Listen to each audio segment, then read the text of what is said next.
if you scroll out, this is kind of a big map, and then down, you all should be able to see kind of the first specks of this garden.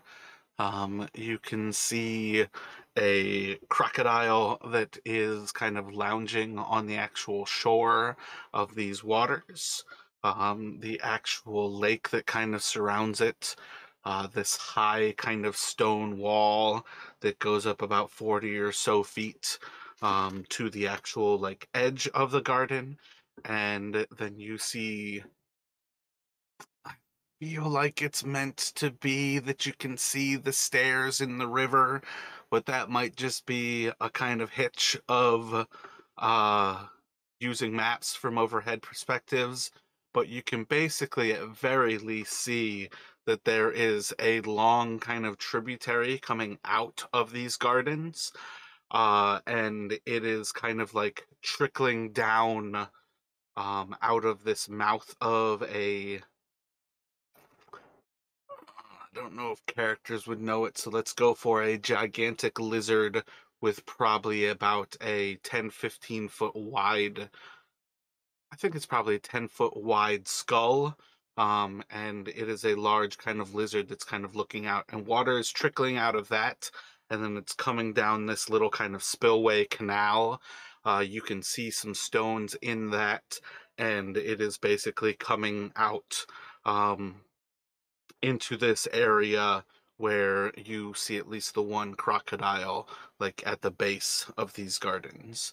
But on some level, like that spillway itself is like kind of on a slant, so you guys can see like a little bit more of that where the water is somewhat flowing out of that. It's not like a heavy flow. But there is a certain level here of this garden is like certainly a height above. And then the skull of that reptile is flanked by, I think that building is probably about 40 or 60 feet tall. Um, Probably, I might have missed revealing some more walls that are probably another 20 or so feet above and beside that. But you basically have kind of a large stepped structure of these different steps where different areas of the garden exist. The water kind of flows out of this central area, and you can kind of see this large, um, more or less square structure of these gardens in front of you. The right side, the east side of the gardens, butts up on kind of a steeper bank, whereas the western side of the gardens butts up on a steep bank, but it is not necessarily so steep that you would have to crawl out so much as it would be potential to kind of crawl out of it.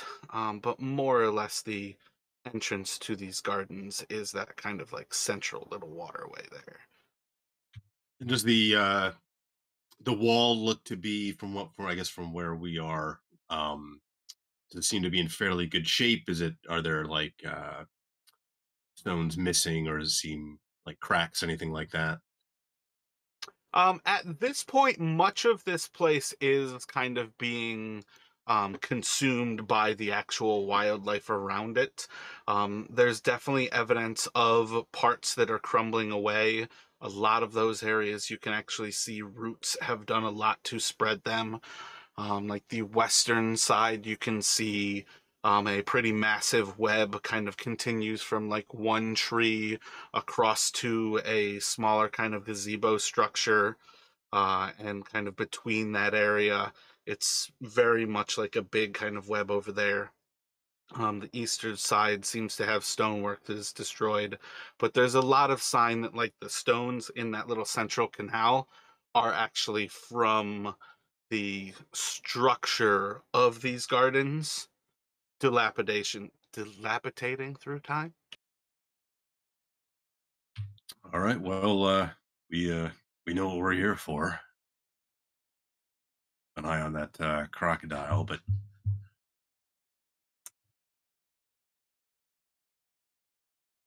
we should get headed on in. Yeah.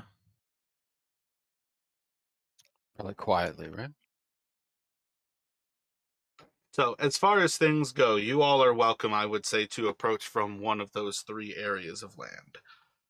When you mention the idea of keeping an eye on this crocodile, Eku is going to kind of instruct you all. If there is one crocodile here, we should certainly be weary of the crocodiles that we do not see, for there are surely more in these waters.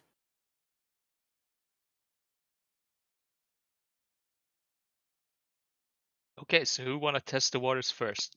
I'll admit I don't want to be the first one.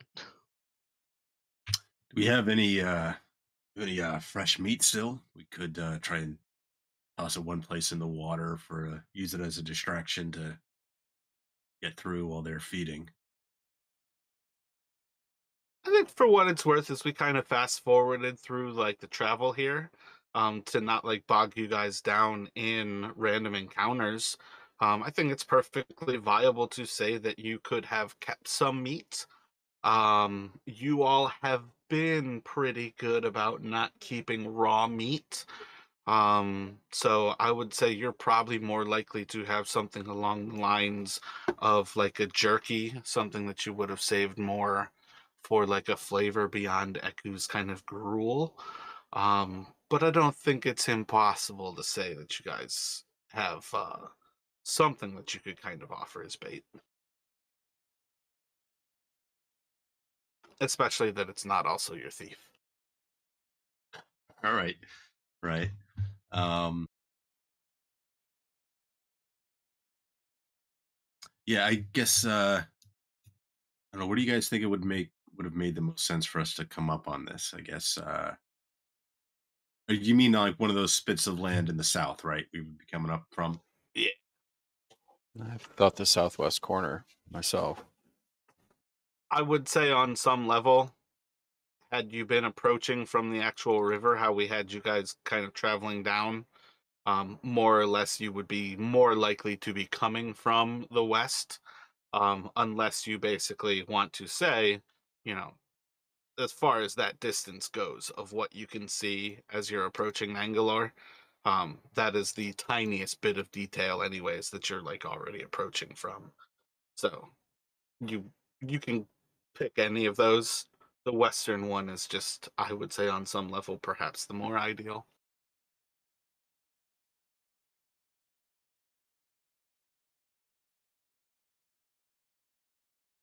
And can we see to the west? Is there a stone wall or some kind of structure? More or less, what's blocking your view over there is simply just jungle. But the actual like walls of this place are like 40 or so feet on either side of the water.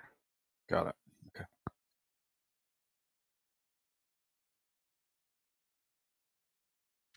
So I would suggest maybe we try and get over to this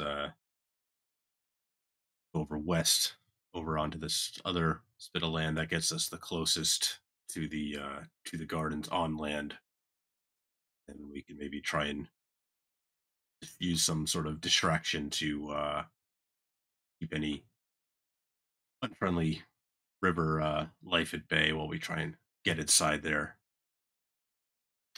I don't have a great like example of like the view that you would have like approaching. But like that I just dropped into the Sages and Slayer Discord channel, is a pretty similar idea of like how the gardens are like that central little like fountain area is that central canal, and it's like flanked by two kind of like open atriums on each side, and it leads towards that central building where your characters don't necessarily recognize a Tyrannosaurus Rex, but the mouth of a Tyrannosaurus Rex is what's feeding the water, where this has that like stair structure. And that goes into kind of like the ziggurat on that picture is more of like a uh, maybe like I can't think of the word for like a circular building, but it's a little bit more of kind of a traditional structure than a pyramid at this point. A rotunda. Yeah, rotunda. Oh, and I think I forgot to explain that there are elephant motifs in this as well. You've got the two elephants that flank that central canal, and then you all could see the elephants that basically flank the Tyrannosaurus's head on the rotunda. We haven't actually seen an elephant in the jungle, have we? Um, I don't think so. I feel like an elephant probably would have been something that would have been visible in like the week or so that you all have been in Port Nyanzaru. Might not have been terribly interesting next to dinosaurs. But on some level, anybody who's in water deep would probably be more likely.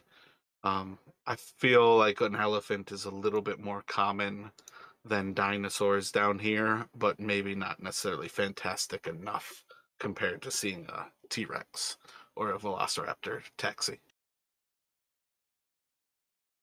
Mara, did I miss it? Did you say what this stone is in the middle of the water? I think that's just a random something poking up. Okay. And also, what would you all rather do here? Would you rather have Eku and um Zarut, or would you rather have your allies?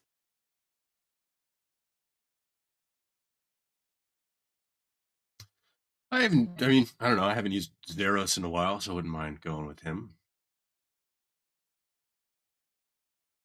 Yeah, I might need a primer, but I could use my guy.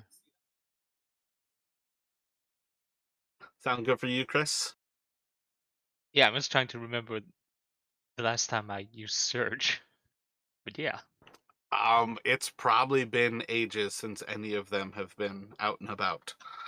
So under, I think it's right above where your characters are, you should be able to see your allies, and you all can drop Killin, Serge, and Zeros.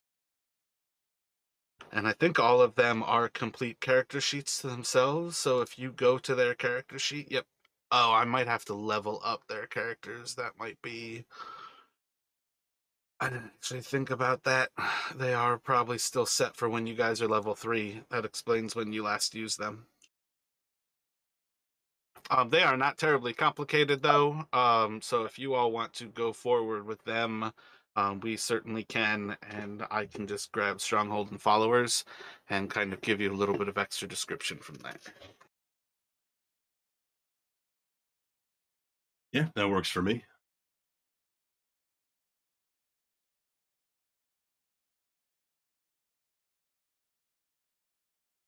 I think Jarek is he'll offer to try and get across this smaller portion of river here to their east and get across to this other side. Maybe have the others keep an eye out for any signs of danger as he does so. Gotcha. So you're thinking of going towards the visible crocodile, crossing that little bit? Yep, yep, down essentially like a little southeast to like this other side. Yeah, I'm thinking if we can use this bit of land gets us closest to um the walls without having to swim too far. Are you sure you want to go by yourself? Don't I could Uh, follow?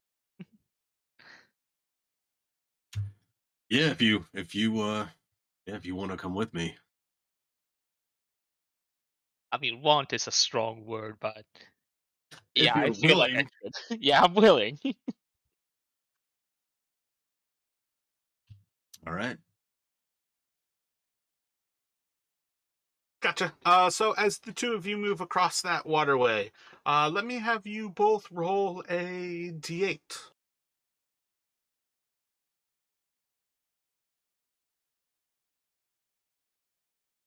So as you kind of like move into the water, it's gonna be pretty kind of traditional on like the level of like what this jungle's given you, where there's always like a little bit of kind of muck in some of these more stagnant areas.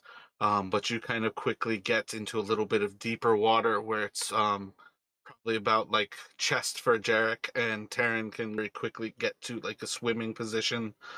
And then within a few moments, you are able to get across this area. And as Terran kind of gets to his feet, Jarek is almost out of the water, and the two of you can cross to that other side there. Doesn't seem to have provoked anything from like around you all in the water, and you don't really seem to see any reaction from the creature that is sunning itself.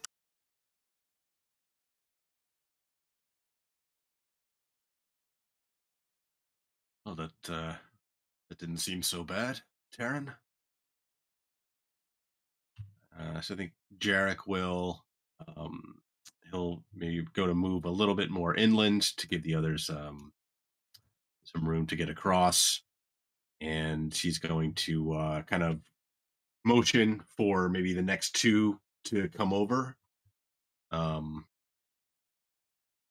and offer he'll keep an eye on the water as they cross. Leave it up to Island to decide who's coming over next. For what it's worth, does it sound acceptable to you all that you are not carrying all of your gear across here? That you guys are going kind of light and just what is on your person, no backpacks? Oh, right. Terran Mostly. would have dropped his backpacks at least. Swimming over there. Yeah, I guess could we have I think we did this once before. We essentially tied the packs to rope and then used that to like kind of pull them across afterwards. Oh, yeah. I mean, you're more than welcome to do something like on that line. I'm curious what you guys are thinking. I definitely don't think you should be crossing ever with all of your equipment crossing water. Yeah, and then I think it does make sense that we would have kind of taken our packs off before crossing. But if that sounds like what you're thinking, to basically cross, bring the backpack over with rope, that is perfectly fine. I feel like on some level, if you cross 2x2, you're probably going to bring your packs back across in that same kind of act. And then, you can basically have those ropes still between yourselves and the four who are behind right now. And the decision would just come to who would you like to cross with next.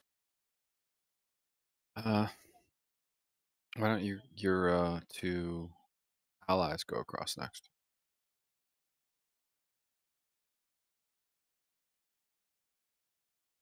Gotcha. Do that next crossing and let me have you all roll d6s.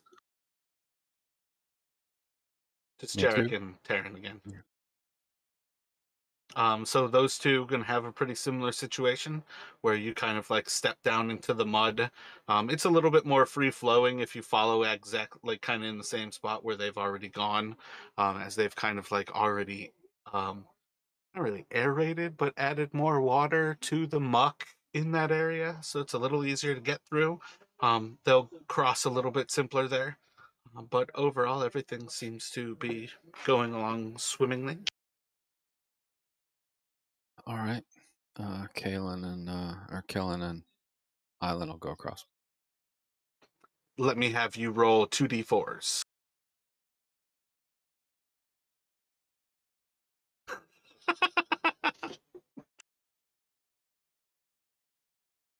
All right, and let me get initiative from everybody here. You are going to see as there's a big splash from the water, as well as movement from the creature that is sunning itself. Oh wait, I actually tested this today and initiative seemed to be working, so my apologies. I should have thrown that up quicker. Jarek should be the 11 though. Because you have advantage with Jarek, right? Always. Oh, right, that's right. Yeah. We're gonna have your allies follow you though, so you shouldn't have to roll with them. Oh, okay. Sorry. Serge is gonna follow Terran. Yeah.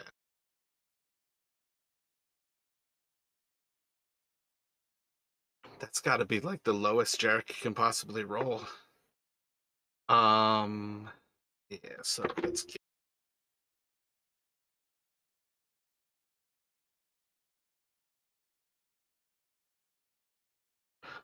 All right, Taryn. So you are going to see splashes from within the water as the creature starts to move, as well as the crocodile that is sunning itself on the land is going to start to move from like that same moment where the splashing starts to happen.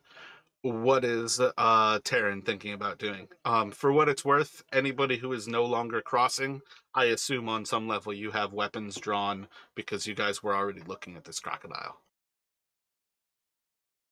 And where am I?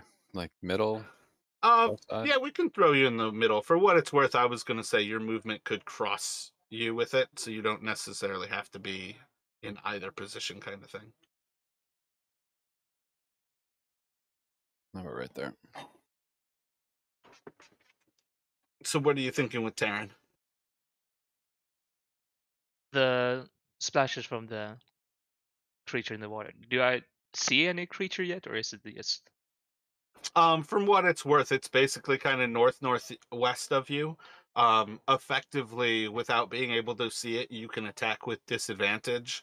And that's part of why I have not revealed it, is because you would basically be attacking for the water, versus the creature that is actually on land. You could actually attack, but you already have like a sense that it's coming for you. Yeah, I feel like I should have gone a little bit slower after someone. But yeah, let's see. You said you feel like you should have gone after someone.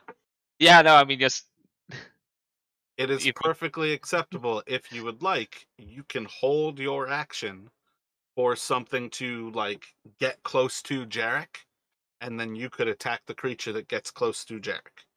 Um, you know what I mean? Like you can create a trigger that gives you your opportunity for sneak attack if that's part of what you were thinking.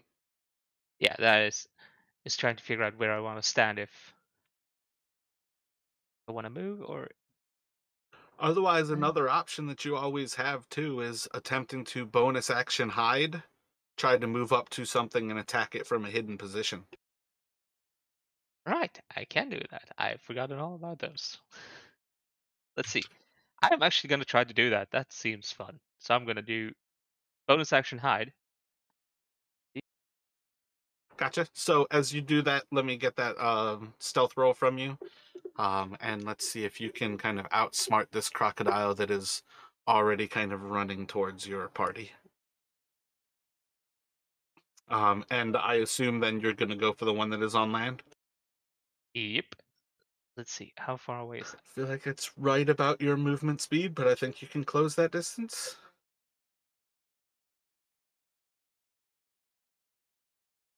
I have, let's see, 25, right? Yeah, I'm coming up just basically short. Okay, my bad. I was thinking you had the 30. I was also going without measuring it when I said that. Yeah, so what it could come down to is you are just going to move what you would like to and make a throw with your daggers. I think we created those so they have 15 or 20 feet. What's their minimum range? Because you basically have to close to that, and then you can throw them that minimum range and still have the sneak attack. The minimum range is 20. Gotcha.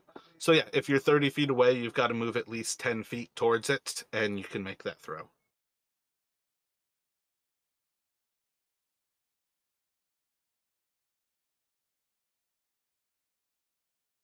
As far as the actual like rolling of it goes, I don't think anything will change. Yep. So as you throw the dagger, it is going to hit this creature for 10, 21 damage, as it does indeed seem to not be aware of you, and as it is flying forward, it is going to be in the bloodied condition as your blade kind of enters into its skull, and you can see as just a stream of blood is seeping out of this thing's spine. Oh, damn. So yeah, after that, I'm just gonna move. Let's see, how much did I move?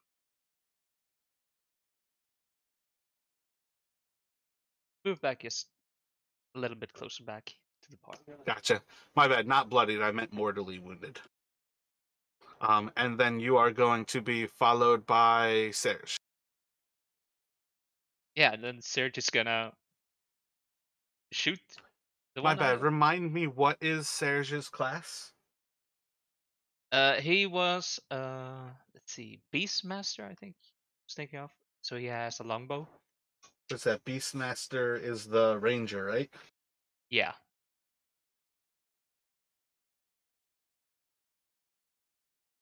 Gotcha. So just as a again, because these characters have leveled up with you all, even though we've not really been using them since the siblings joined us.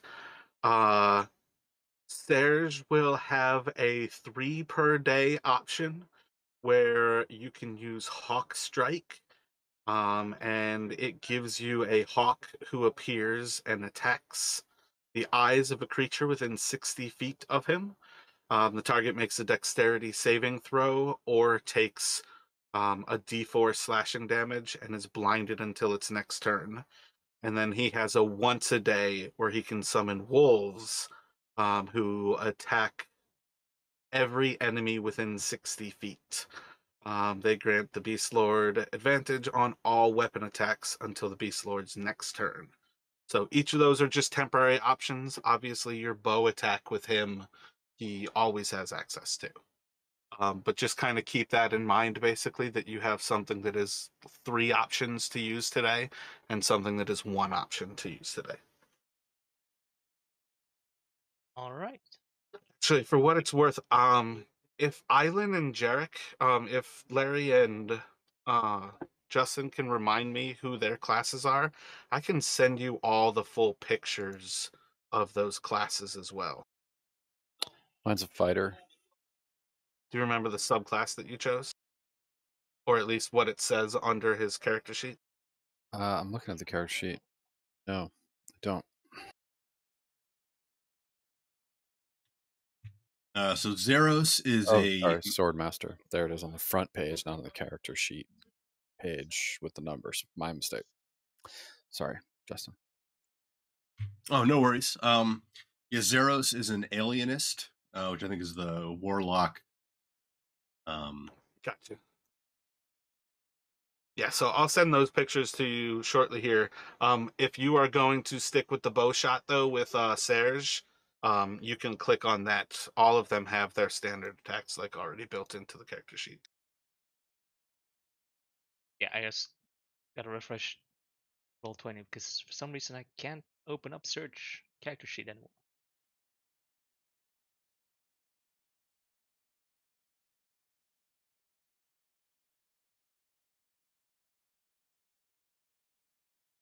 There, now I got it. Longbow, yeah.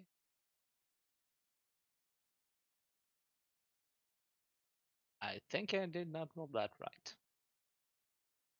Looks good. It rolled a 6. Oh, Yeah, it okay. rolled a 6 and a 4. It just rolled low basically. And No, then the damage would have yeah. been 9. And what were you shooting at? Are you shooting at the creature in the water or at the creature that Terran is attacking? The one Terran was attacking before. The one when I thought I'd rolled wrong, I hadn't scrolled down all the way, so I didn't see it. So that is going to kind of just connect directly into this creature's hide, and the crocodile is going to stop dead in its tracks.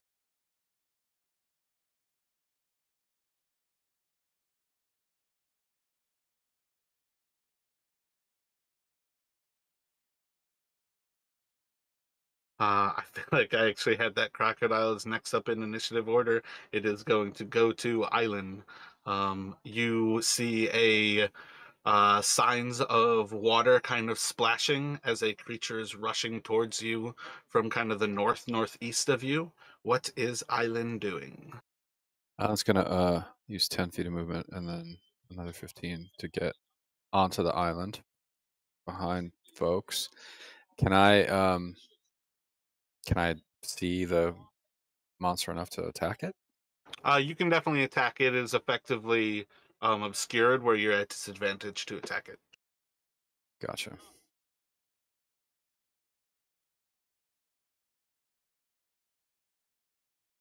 I'm gonna cast Sacred Flame on it.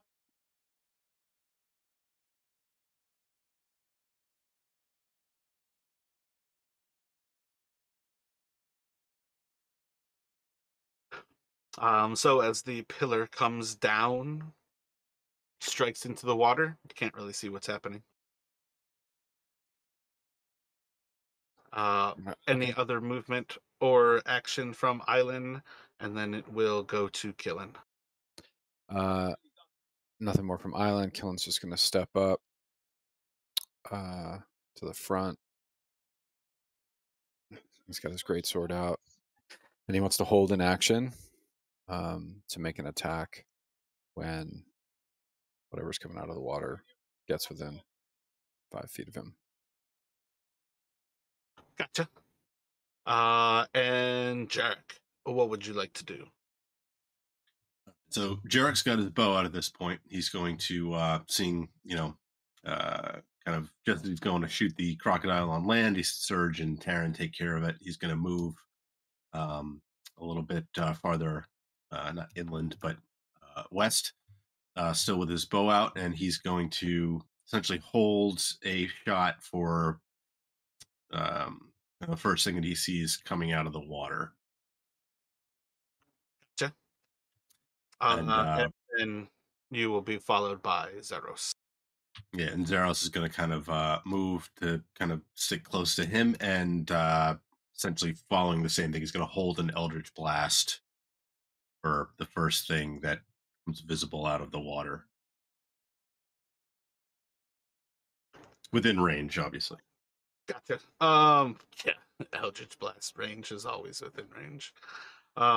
If you can see it, you can shoot it. Let's see who it's gonna go for here.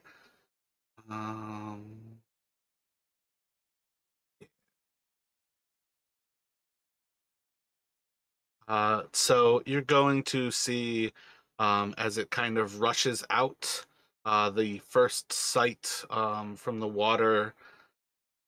I think it's actually going to move about into range where Killen will have an attack. I think you will have Zeros with an attack, and you will have Jarek with an attack here. But it is actually going to then go, and it is striking out at Jarek. Okay. Do I see it before it gets within close range? Yeah, so again, part of what I rolled there was like 1, 2 was Island, 3, 4 was Killen, and then the other two figures who were on the shore were potential things that it was going to attack. As they got out of water, everybody else got into a little bit of danger. So it rushed out near Killen, and then it is moving to attack Jarek. So it was Gotcha. going in for them initially, and it is moving to attack you. But yeah, Okay. all of those attacks, again, I showed it next to Killen because that's when you're going to see it for the first time with Jarek. So how do I roll And his attack of opportunity, or just his attack, actually? it's not an attack of opportunity because you had the trigger. You're already going to use that reaction. So you just have like a normal attack from Killen. How do you want me to do it? It's like +6 to hit. Oh, I if can you roll click it off on the the sheet. character sheet, all of it is set there, so you can click his attack. If you go to his character sheet, you should be able to just click his Just sword. click on the name. Yeah, got it. 14 hit.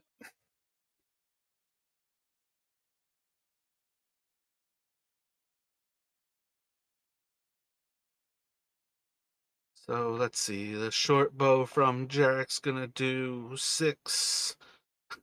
1 damage from Zeros. And then we've got. Shouldn't the great sword? Oh, you got 2 1s. Okay. And then 4 more from Killen. Serge is not actually getting provoked because it can get to Jarek before then, but it is going to kind of leap across this land here and grappling or trying to bite into Jarek. It is going to clamp its jaws just a little bit too soon. And that is going to round back out to Terran.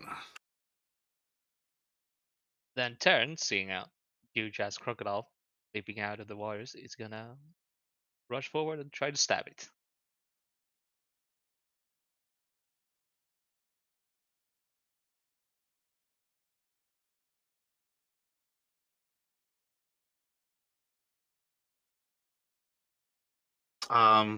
Describe to me how you kill this crocodile. Well, like I said, seeing the giant crocodile, he sees it, just starts rushing forward. Still only one dagger left, seeing as the one is still stuck in the other crocodile. He's basically just gonna jump forward towards his, well, jaw and try to slice at, like, try to get the knife like into its throat and just rip it.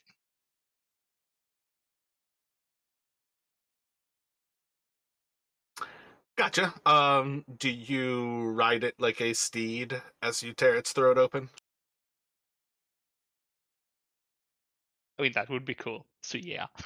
All right, so as you've got everybody kind of laying into this creature, you all are going to see as Terran kind of like leaps over your attacks with a quick little pull up on its lower jaw, revealing its throat. You are able to get your dagger into the soft side of its flesh, and with a quick little slit across its throat, um, you are going to open up this gator's neck, and its body is very quickly going to go limp and the threat is bypassed. Yeah. You were right, Jarek. That wasn't so hard. I prefer not to do it again, but not so hard. Yet. Oh god. Let me get a perception check from you all. Oh, my bad. I didn't see Terrans right away. Island, you are very quickly going to recognize that the waters in front of Nangalore are all kind of actively splashing. Whatever has transpired has gotten a little bit more attention. You all have incoming. I'm gonna like point at the water, like, oh, there's more. Get back from the edge. So for what it's worth, we're going to kind of pick this up at your initiative. You have creatures that are kind of splashing in front of the westernmost elephant in the water there, kind of directly east of the crocodile that you have dispatched from the actual ground that was sunning, and then two more big areas that seem to belie swimming crocodiles that are off on the eastern side of Nangalore that are coming towards you all. What would you like to do, Island? I'm gonna hold a sacred flame for when I see, for the first one that I see. Gotcha. And I'm gonna tuck up behind Jarek, a little closer to everybody here. Then Kellen is gonna move due east. Get in front, hold his stance, and he's gonna hold an action, attack the first enemy he can. Excellent. Um, you're going to see more of this splashing as the creature is kind of crossing much of that area, effectively invisible from sight at this point, and it will go to Jarek to respond in kind. So Jarek is he's knocking another arrow to his bow, moving kind of with killing a little bit towards the to the east, and similarly he's holding a shot for the first creature he sees emerging out of the water. Zeros is following along with him, kind of staying a little bit back, but similarly holding an attack. All right, for what it's worth, you shouldn't be you shouldn't be unfamiliar with fighting with Killen. If you've got your bow out, you should be behind Killen. You don't want something to rush at you and ignore him. Because he's Gotcha. standing Yeah. there with his big ass sword. Just gonna throw that out there. Like, I know you guys don't necessarily play these characters, but Jarek would be familiar with fighting with Killen. Yeah, and now that you mentioned that too, Zeros obviously is not the type to get too close. So, yeah, so they're I'm gonna retcon the movement, but same action ideas. Gotcha. And let's see.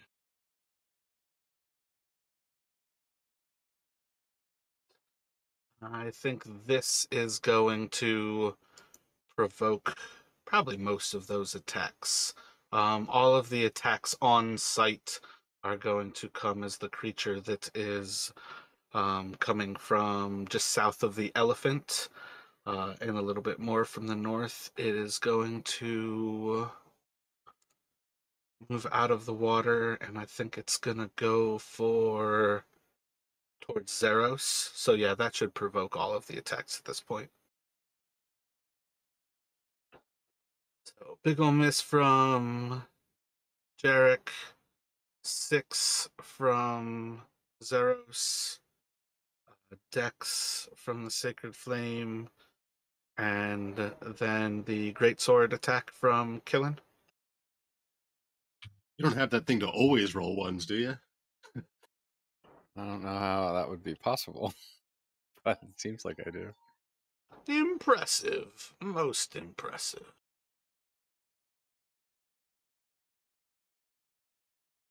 I'm going to try it one more time and see if it always rolls one. Yeah, so as that one kind of gets out of the water in like almost as it's kind of leaping out of the water to clamp down into Zeros, Killen is going to be able to, with a swift kind of stab down from the great sword, right through the back of this creature's skull. It is going to go limp onto the ground, and that gator is dead.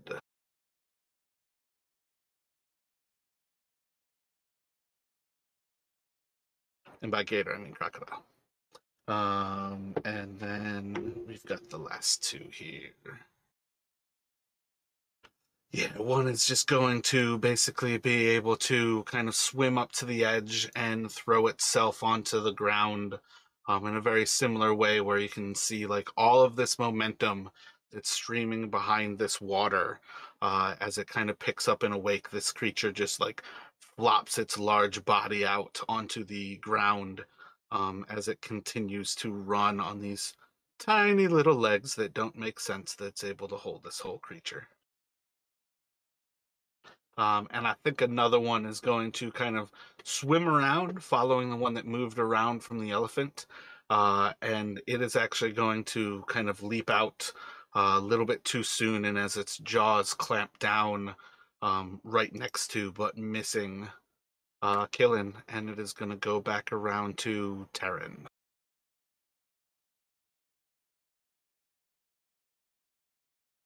Let's see. Terran is gonna move up a bit. And then he's gonna bonus action retrieve his. Oh wait, I think yeah. you had a bonus action last turn.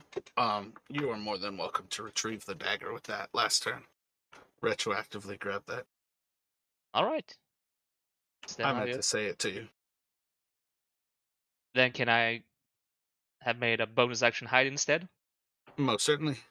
Okay, let's try that.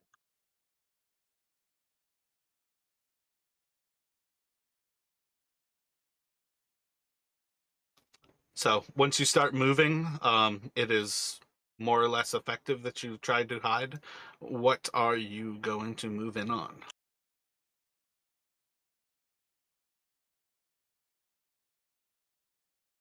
I am gonna Terran is gonna throw his dagger towards the one north of us.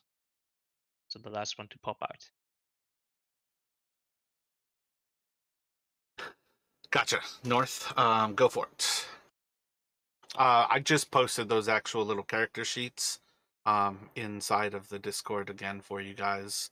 I think it was the Sword Master for Killin, Alienist for Zeros, and the Beast Lord for Serge.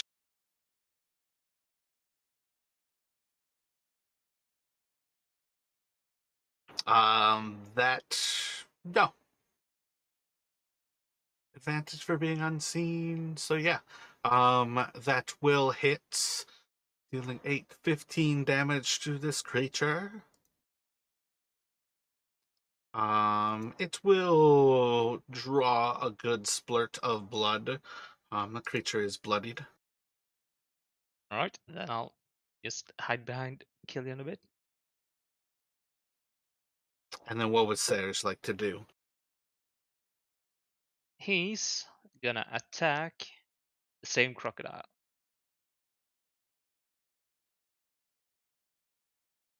And then we're gonna follow that up with, I feel like my crocodiles are in the wrong position. Island.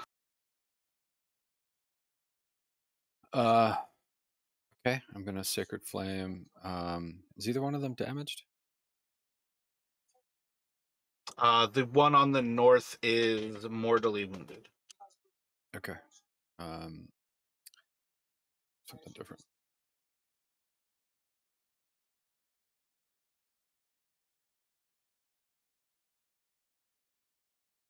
No, I'm not. I'm gonna Sacred Flame the one that is mortally wounded.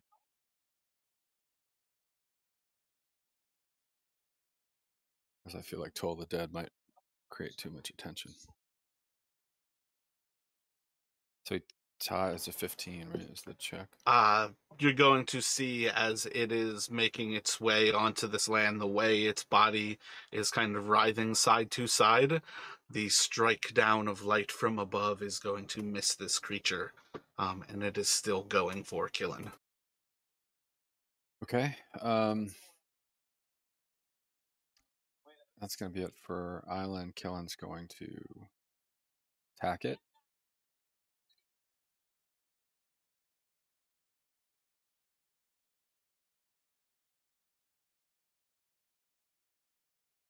Gotcha. With that hits, you will most certainly be able to dispatch it. Great. And then I'm going to take, Killen's going to take a giant step back.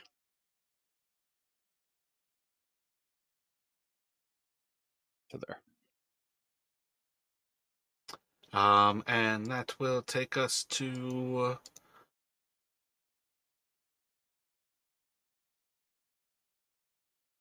I think you're just going to see another gator kind of flop out of the water, and we'll go to Jarek.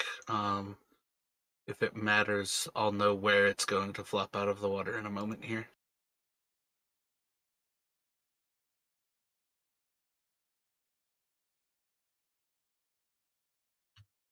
Yeah, I guess it. Well, this will be happening at the same time. So Jarek is he's moving. He's dropping his bow, drawing out his the hilt, calling it up as the broad the axe as he moves towards the one, the other one that had come on shore, and he's going to stabbing out at it.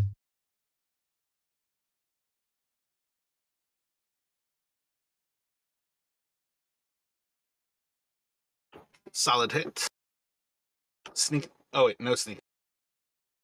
Nope, no sneak attack. It's like so both of those are going to hit. The second one you're going to feel is you're almost reflected by its actual scales, but you are able to make the way in with your sword. With those two strikes, you are going to leave this creature in a bloodied condition. I think it's actually mortally wounded at this point. And Zeros is kind of following along with his companion, launching an Eldritch Blast at the same one. And Zeros will most certainly destroy this. Would you like to describe how its Eldritch Blast dismembers this creature?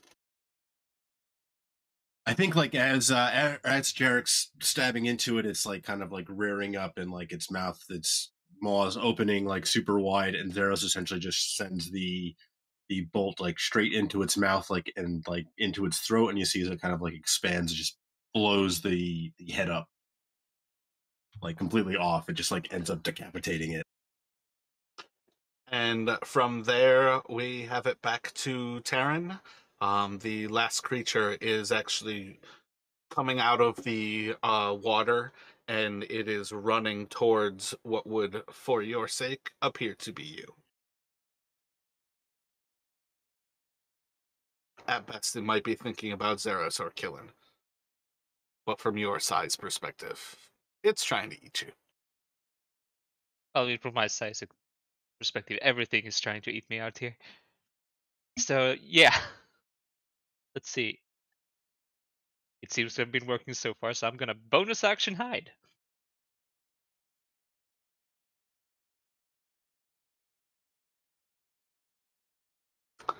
Gotcha. So you can go for that. As always, you need to put in a little bit of movement to go for it, but you can then try to make your attack with your weapon. Yeah, I'm actually gonna. I mean, this probably is a bit stupid. Yeah, I'm gonna move up and try to. Is yeah. Never mind. I'm gonna do this. I'm gonna move up and try to stab it. Gotcha.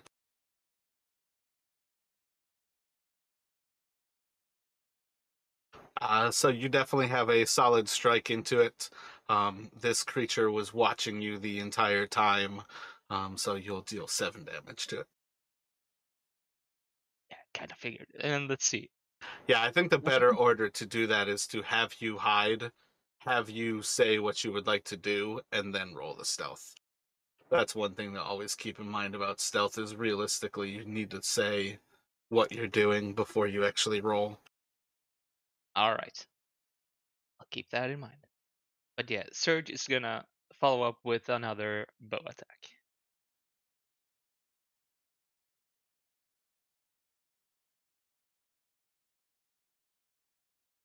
It says it's going to come up a little bit short in the assist, but it will go to Island to back you up. What would you like to do? It's gonna cast another Sacred Flame.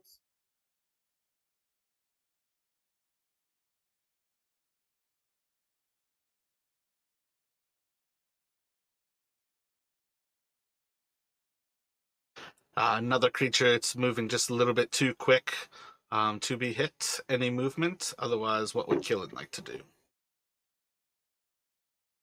Yeah, Island's gonna move up. Killen's gonna jump forward, try to get a little bit between Crocodile and Terran and make an attack.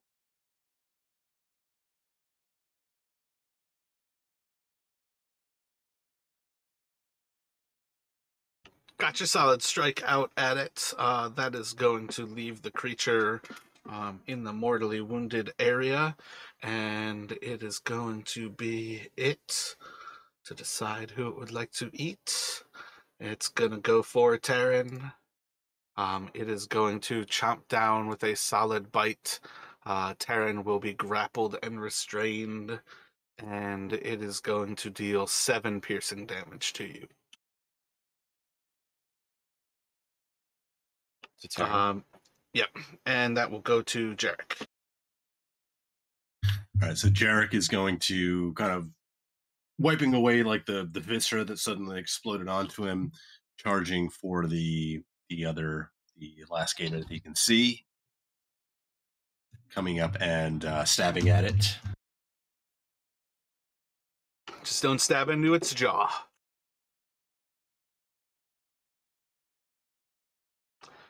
Solid dispatching of the creature as its jaw kind of goes relaxed. Terran is able to crawl his way out of this thing that had a mouth probably larger than his entire body. But the water seems still, and you all are facing Nangalore.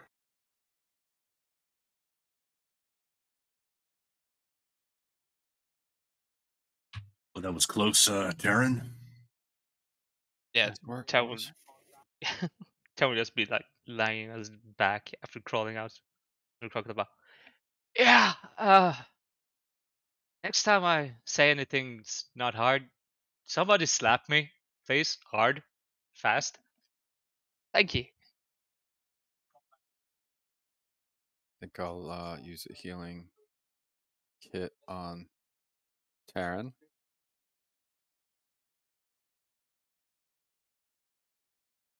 Oh, and Jarek just goes back to retrieve his bow that he dropped. Once it seems like the danger is past. All right, before you do a healing kit here, for what it's worth, Taryn does not look injured in the least bit. No? No, he didn't take much damage, and you guys have a lot more hit points. Almost all of you need to take like 20 plus hit points before you even look injured. All right. Well, Taryn, well done. Surviving that. Not a scratch on you, huh? Yeah. It probably didn't bite down so hard. Probably waiting to drag me down and drown me before. But yeah. Oh Mm. God. It's not to say that there aren't scratches. My point is like to see somebody like actually like acting injured. You guys are heroic. You can get like your stomach kind of cut open and kind of fight through it kind of thing. And that's like hit points are not just wounds. They're how you respond to them. So I'm sure he has like little bits of blood, but it looks like he kind of walked through the pricker bush where like if you had a civilian get bit by that gator, they would be in 2 or 3 different pieces.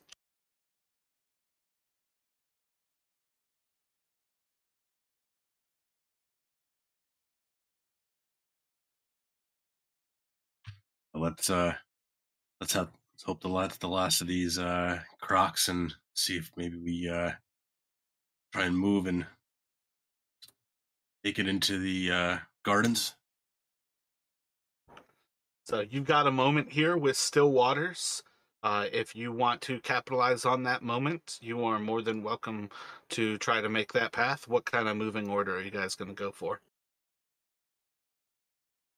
I think Jarek will go in the lead. I guess actually before we do that, does it look like this like tree cover? Is there anywhere to essentially we could stow some of our packs Well, part rather of what than? I was asking before is because I placed Eku and Karut on that little island with you guys. If you don't want to take your packs into Nangalore, you can certainly stow your packs. Okay, so maybe yeah, like just have them kind of keep an eye on them rather than having to drag them all the way in and carry them. Would be Jarek's idea. There's going to be a lot of animals coming to eat all this meat on this island. Should we leave our... You want to tie your packs up on the island to the west?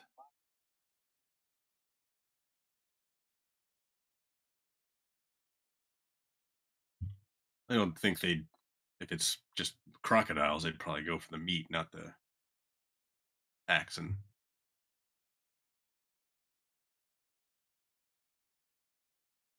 Well, they're gonna have it'll keep them busy. I just was thinking they'll probably be here when we come back out.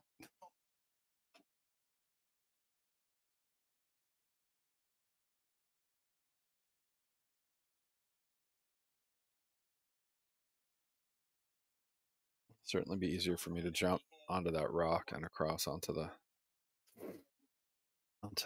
floor without my pack.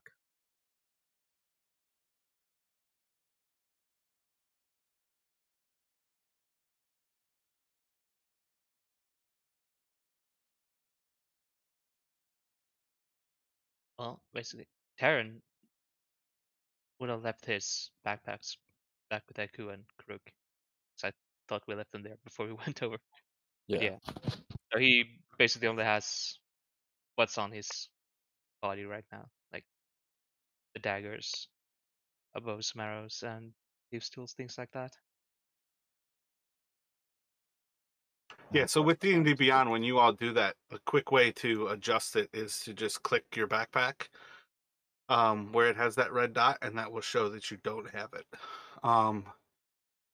Just as a thought, though, because I'm on Terran already, Do you normally keep the alchemy jug in the backpack, where you would like to? I don't know how you would carry it, but tie it to yourself.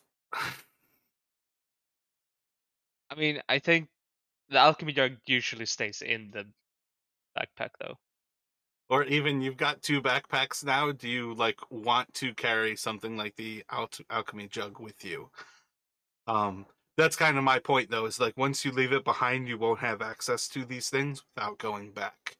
So it looks like you're set up where you're carrying just your things that are equipment, and I just wanted to be a little bit more particular for you all here. Oh, if I could retcon one thing, if it's allowed, could I take just one rope? So I think I would have taken that. Yeah, big thing I would say there is just move the rope over into your equipment while you are carrying it there, kind of thing. Thank you. And your potions of healing.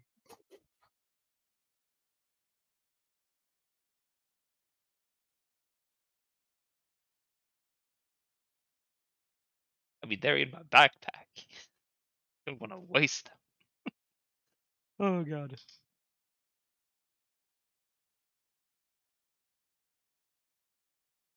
Yeah, so like Jarek is, the couple potions that he has, he's kind of securing them to his belt, out of his pack, and leaving behind, most of his other stuff.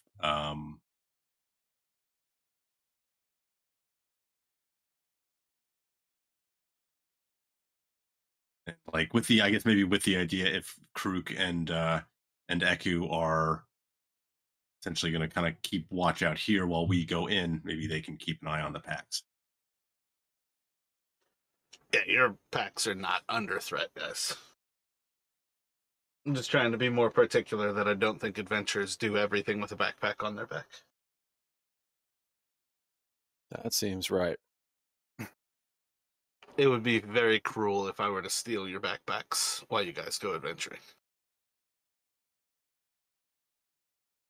I mean, I could see it if we left them like in town somewhere, just where anyone can pick them up. But yeah, 100%, yep.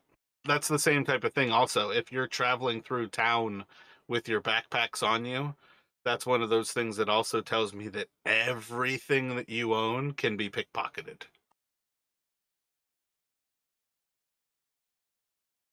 Like if you don't leave stuff behind, it's always like, and it's opposite threats.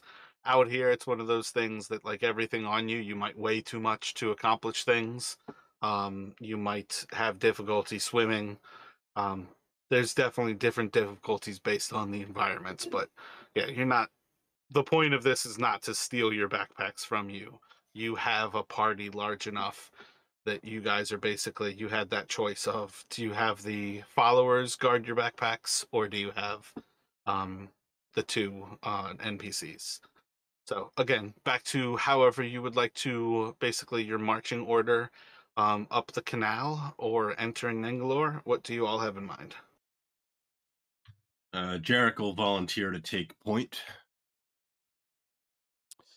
Kellen will be right behind you.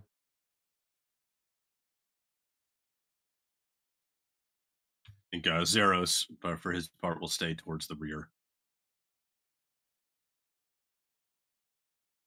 Or actually, maybe do we want? We don't know what's waiting for us. Taryn, maybe do you want to take the lead? For all we know, there could be traps or hazards here. Yeah, I could take the lead. And Jarek can. Sorry, go ahead. Yeah, sorry. I just if we think we could run into traps, I could take the lead. Yeah.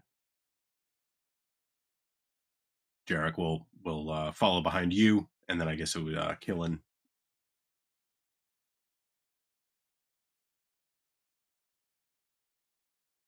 Are we doing single file? Yeah, I think so. Until we get to somewhere bigger, yeah. What do you guys think? So I got Aaron, Jarek, Killen. Who's coming next in the group? Probably Island behind Killen.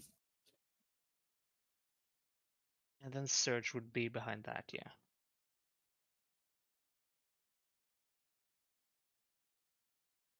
And everybody's just 5 feet apart, and you guys are going to start crossing? Sure. I mean, you guys tell me, like hand to shoulder, everybody's staying like in contact, and you're just making your way across? Do you want like 75 feet between you? A mile and a half? 20 feet? Yeah, Yeah, would- hit the shoulder sounds good to me. Sorry, Jared, go ahead. yeah. At least until we get inside, I would say, yeah, we stay close like that. All right. Yeah. You Gotcha. sent me. So you're gonna have a little bit steeper of a drop off on like this facing as you kind of jump into what is going to very quickly be apparent that it is much deeper water. There's just a quick little swim before Jarek's going to feel. Oh wait, Taryn is going to have a quick little swim before very quickly he is going to feel a little bit of ground beneath his feet. Jarek is probably going to swim into the actual stone structure as there were stairs that were well behind where Taryn was able to kind of pick up on them. But other than that, the group is going to have a quick little moment crossing this path, and you are going to see before you this long canal kind of opens up ahead. There seem to be a few corridors that open up in each side. Most of them look very rough, but it quickly becomes apparent. Let me actually get a perception from you, Taryn.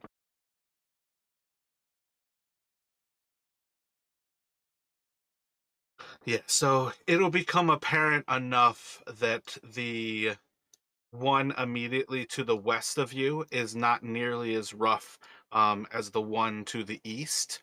But other than that, you can kind of pick up signs that there are a few of these corridors that seem to split off from this main little canalway.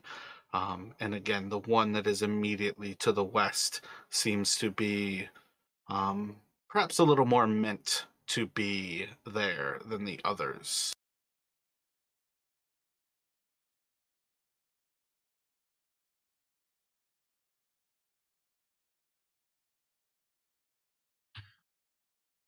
And as we get, I guess, to these stairs, is the water level low? Like, is it standing water at this point, or are we still swimming? Part of what I was getting at there is effectively once Taryn gets to that level, he's basically standing on probably like so feet of like lightly flowing water. Jarek is probably at the actual steps where each of those steps is going to be probably about like a foot or so. So you're very quickly going to be from like swimming to kind of what I was getting at is like you were like swimming into the stairs kind of thing. And you'll almost be like on hands and knees as you feel that, and Killen right behind you is still swimming. Gotcha. Okay. But basically, you're going from like 6 feet of water to like 3 feet of water um, where Terran is, and you can see a little bit of the slant to this area. That it might be like 2 feet of water by the time you get to the Tyrannosaurus. It's not like extremely deep, but there's kind of like a sign. I don't know how to kind of describe that, but I feel like that's how it would be, that there's a little bit of a height difference. Maybe you could see it more in the stonework. I'm not really sure if this is just me being crazy, because it's definitely something that I feel the need to add in. I guess maybe like if it seems like the water is flowing down, it would make sense that maybe there's a bit of a slope, even if we can't really see it. It's kind of would Well, I make feel sense. like I'm even adding in the water flowing. I'm not. I don't remember from the module if it even describes the water as being stagnant or flowing, but I feel like because it's a garden, that T Rex is watering the garden. I feel like it kind of has to flow. Um, But again, I feel like all of that's a little bit more in minor details. But like once you get to where Terran is, it is walkable water. Although I should have looked up how tall Terran is. Is 3 feet still super deep for Terran? Well, I mean, 3 feet is how high I am. So, Yeah, okay, so Terran is still swimming when Jarek swims into the stonework. Yeah, so Terran will be swimming probably through most of this before he actually sees how low the water is on somebody like Jarek and actually realizes that he can just kind of stand up and be in like chest deep water. But I feel like he'll probably be at least to this like first set here before he necessarily has a reason to recognize the shallowness of the water.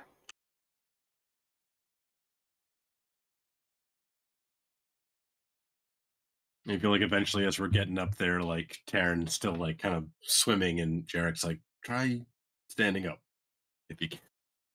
Yeah, I think that would be exactly how it would go. So, but assuming you guys move that far forward, Terran is going to be able to see that the water kind of continues in each direction. Probably see a little bit of stairs off to the east of you from that one. And then there is actually a tree that seems to be growing in the little canal off to the west. I think I see a tree off into west. I think we could get up there. I'm up through it. What do you guys think? Yeah, lead on, Taryn. All right then. Shall we move in? So going more for the western one here. Yep. Gotcha. So as you all actually move into that, you could certainly see that there are stairs out to the east. As you kind of move ahead here and into it, you can see the tree that is blocking this little path, as well as these stairs that are behind it. And for what it's worth, I think you can see signs that this used to be underground, like the side behind you, but that it is collapsed. Um, and part of it with that tree there. I think it shows the tree like it's cut off. I think that's cut off for the actual picture. I don't think that's meant to be like a stumped tree, but you can still like squeeze around that tree to make it to the stair on the other side.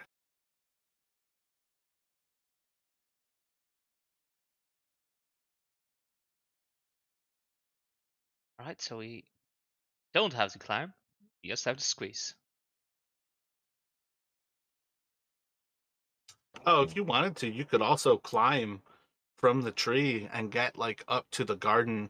Taryn could probably see, what is it? I think the garden is probably like 15 or 20 feet above you by this point, kind of thing.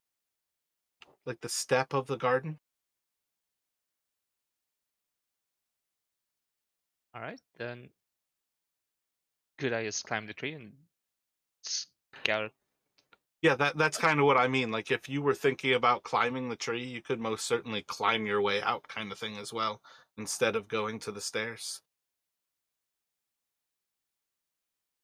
All right, that's And this is also where I'm going to stop trying to like hide a lot of the reveal versus once you can actually see this level, I'm just going to reveal this entire kind of level of the gardens. As Taryn kind of climbs up, you are going to see like this entire step of the garden seems to have been constructed in a way that there were these 6 different kind of like side canals, perhaps used for watering, perhaps used for something else. You can see a few large trees have grown up in this garden, but there are still plenty of actual flowers, as well as other things kind of going about. And then to each side, there are stone structures that are kind of like those side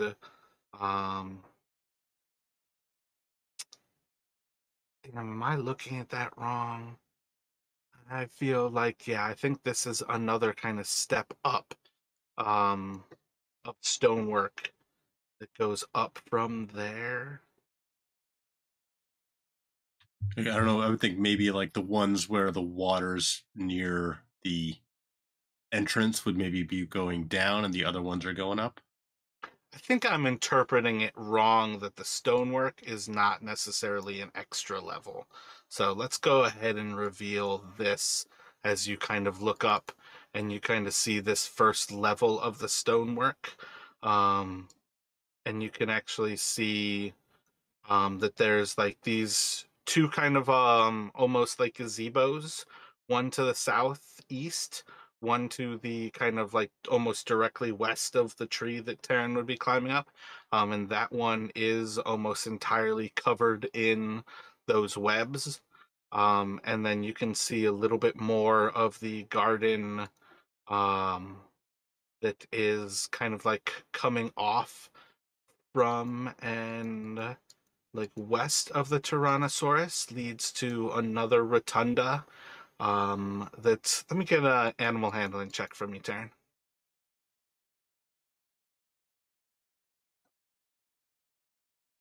That has some sort of like cat-like figure.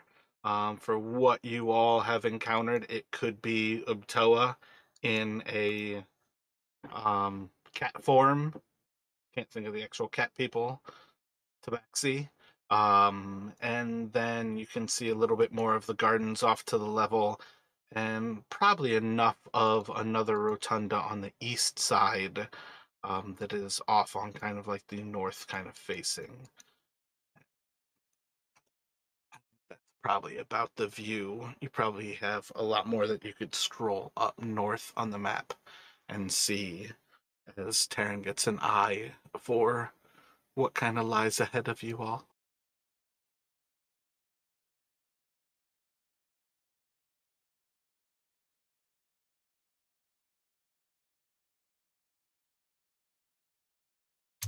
Don't suppose you see the orchid yet, Taryn, from up there?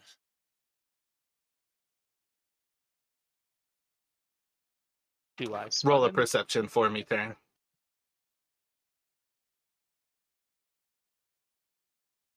Kind of take a few moments, few minutes, just like looking around and really trying to like look to see if a black orchid is supposed to be a black flower. You do not see it. Yeah, no black flowers. What I can see. What I do see though is spider webs. Yeah, Yeah. something told me it wasn't going to be that easy.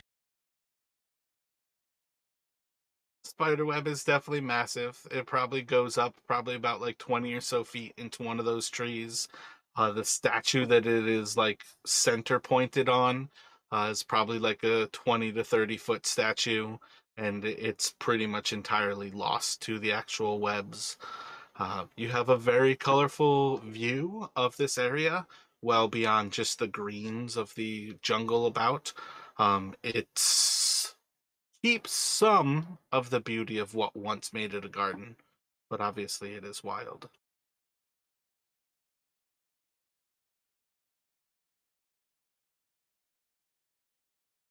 Now let's see. I don't see. Oh, you can ask. Do I see any? I'm kind of concerned about the giant spider web. I think spiders is not something I want to face. So, do I see any signs of spiders more than the spider web? Isn't the spider web enough? I mean, it For is. what it's worth, you can pretty much assume that, yeah, there's a spider or spiders in there somewhere. Yeah, I'd say we stay clear of that area. But I don't see anything else at the moment. So, how do you guys want to do it? Do you want to squeeze through, or do you want to climb up like me? Yeah, I should be able to squeeze through. I'm gonna follow you guys. I gotta pop out, do something with my kid. I'll be right back, like 5 minutes or so. Let's take a quick break here then, and we'll just pick up at what, like 10 till kind of? I think that's 15. Yeah, we'll do 10 till 5, but if everybody's back before then, we will start once everyone's back. All right. Sure. Yep. So I don't want to delay too long because theoretically Larry might not even be doing anything when he does get back anyways. Um, but this is about that time. Do you all want to kind of pick up with this moment and continue forward? I think maybe, yeah, at least until if we come across something that would need Larry's input. But I think for now, he said he's kind of just following along behind us. Yeah, a lot of things is just like trying to flavor some things. It's not even necessarily anything he'll really miss. But yeah, if something did happen, we would definitely wait longer. So I think we're still at that moment where Taryn is kind of describing things from the tree, and at this point, kind of just relaying it back towards Jarek. And I think that's kind of what we left off at. Yeah, Taryn, you want to keep an eye out from up there? I'll try to squeeze past this, get through this tree, get a ground eye view. Sure. I'll keep an eye out. See if I spot any spiders coming for you. Sounds good. And yeah, and Jarek will move, try to squeeze past this tree and get up these steps if he can. Gotcha. So yeah, you can basically climb that way, and get to kind of the peak of the steps there. And we're actually going to have something happen here. So for what it is worth, I know Larry will get back at any kind of moment here, but let me have you guys roll initiative. At very least for now, Taryn and Jarek. Alrighty. So while Jarek is moving forward, Taryn, you are going to notice as a little bit of a kind of like flutter to some of the flowers in front of him doesn't actually match up with the way that this like little bit of a breeze is actually blowing in this area where you are. And as things, oh fuck, Jarek is the one person who can't be surprised. Jarek, your sword is going to yell out at you for you. And you're going to notice in like the moment as the sword speaks to you that this plant creature in front of you is not a plant. It is a corpse. And you all have actually dealt with these in the past, and the movie was Annihilation, where the plant kind of starts to reach out to strike out at Jarek, and it's actually going to start with Taryn.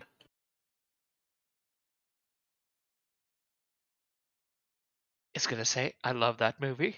It's great. I haven't seen it. I've heard of it. I just haven't seen it. It's definitely one of those movies where sometimes you wonder why they had to make it so slow, but the movie as a whole is really, really good. I'll have to add that to my list. Let's see. Terran starts. Yeah, so I noticed it from where I am. How far away am I though? Yeah, as far as things go, Jarek is the only one who doesn't have enough passive perception to notice, and he's got the sword, so he's the only one who can be surprised by them, and the sword prevents him from being surprised. Awesome. The Terran will just like climbing through the branches on the tree here, though. If that is possible. Yeah, for you, Yeah. climbing, for you, your walking speed is essentially a climbing speed. On, I think there's some level of it's a little bit different, but as far as I understand, um, on like a day-to-day basis, second story work effectively gives you a climbing speed of your movement. All right then. Let's see. So would I still be 20 feet, or am I like from height distance to? Is it still 20 feet, or does that matter? Oh, I would say on some level it's more you could like if you wanted to get directly towards it, you are going to have to close like the vertical distance. Whereas if you like lep off, you might not be able to attack in melee. So I think you were like right here at the start. Does that look like where you were at like when you were climbing it? Where I am now, that's where I started. Yeah. Gotcha. So I think it's probably makes the most sense. Let me make sure I'm on show to others. If you go from your person to something like that. All right, then that's what I'll do. Because yeah, I would say effectively you are already at the level of the ground. Going down the tree would still be vertical feet. And as you run past and close in on this creature, swiping towards Jarek, you are going to notice that there are more of these creatures to the south of you as you run past them. Ah, crap. As I'm running past them towards that one, I'm going to be shouting, there's more of them. Watch out. And then as I get there, I'll take a stab at the one. I should be able. Yeah, I can reach from there. Yeah. So I'll stab creature swiping at Derek.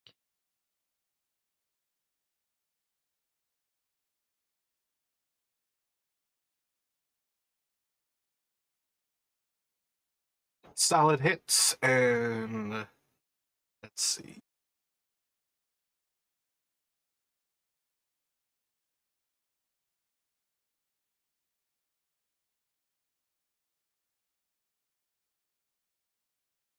Oh, 24 damage. It's going to be bloodied as you strike out at it.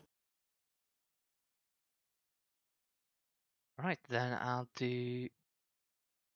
All right, I have my 2 daggers in hand now, so I'll do the offhand and swipe another time.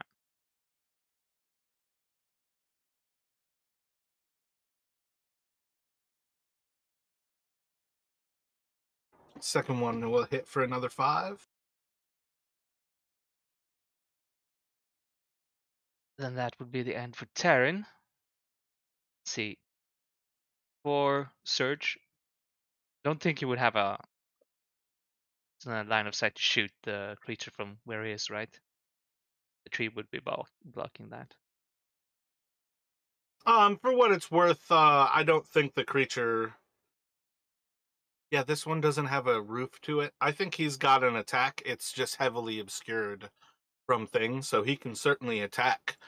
There's just the chance he'll hit other things in that process of getting to him. All right, he'll. Yeah, I'll Which, try to take the shot. which I always just make up AC additions, so it doesn't even. I think the book has actual rules. I hardly ever actually follow. They're like 2 different conditions. I usually add plus or minus a certain amount. Yeah, with that one, it is going to plink off of the tree and just kind of like ricochet into the stonework and kind of scatter to the ground behind Jarek. Oh yeah, seeing as he's too obstructed, so he's gonna try to squeeze past. Would that? How would we count that? Like difficult terrain movement, or Yeah, difficult terrain.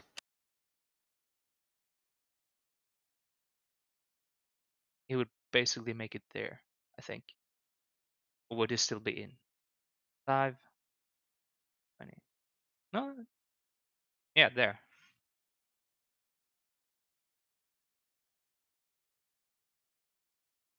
And then as he finishes up there, what would you like to do, Jarek? So Jarek is muttering thanks to the sword, even as he's and calling out the command word to draw the form of a cutlass, and then slashing out at the creature.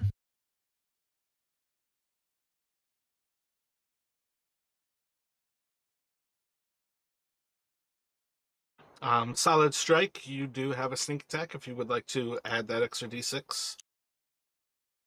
And that will, let's see. DC apply 5 plus the damage 14, so 19. The creature is going to kind of crumble into vines and dust. All right, and as kind of as he's slashing at it, he's moving past it up.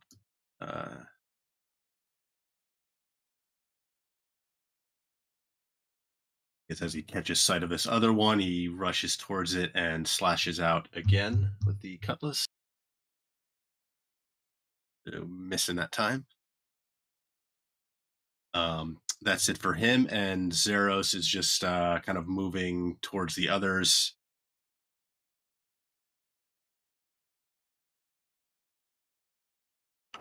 So, for what it's worth, the dice never lie.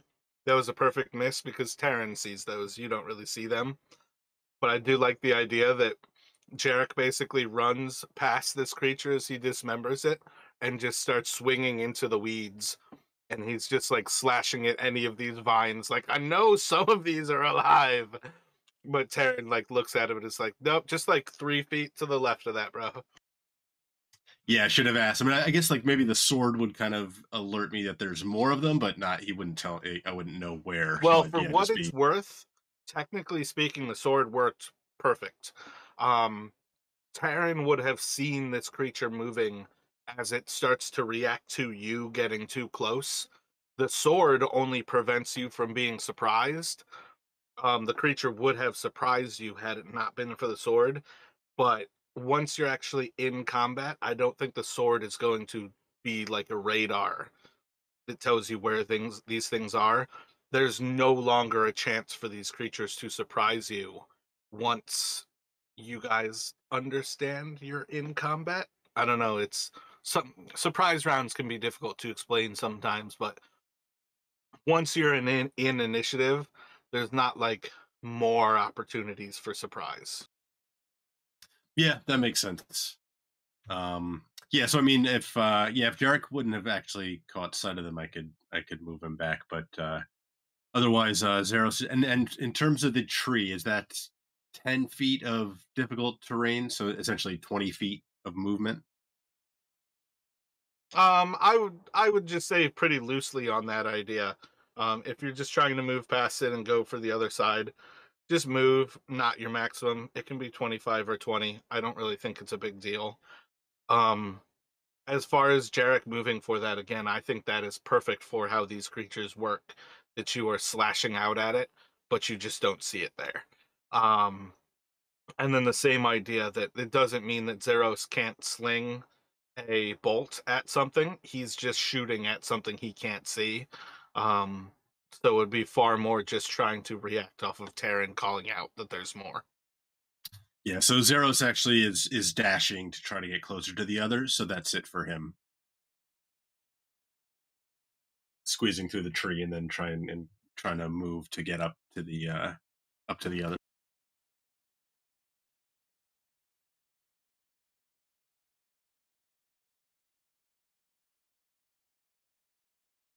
Hey guys, sorry.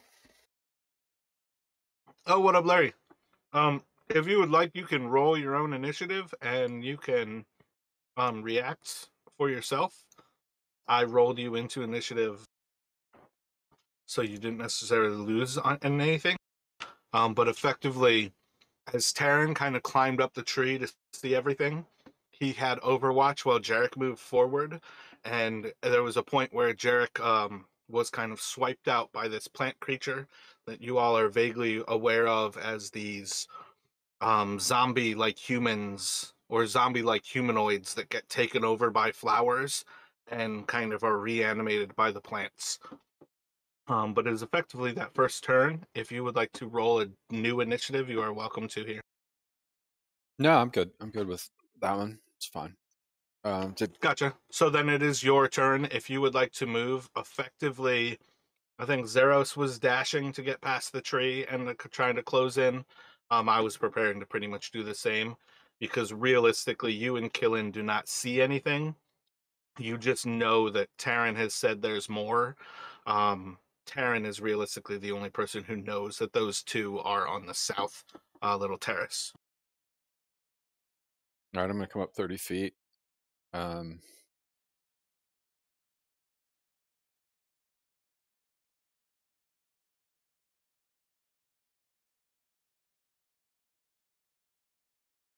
And so it's like I don't know what's happening yet, right? Can't see anything anyway. Pretty much that's like exactly it. You really only have a dash to do.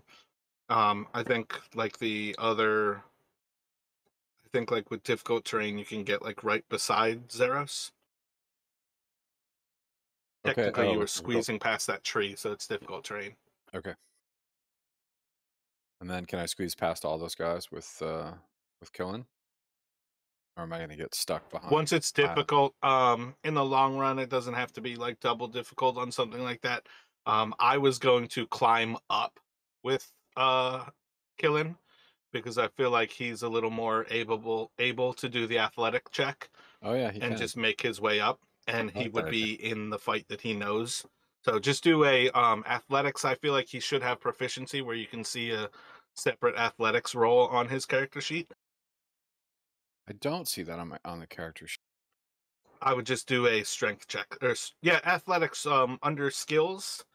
You've got like all of his things. He's got survival and athletics.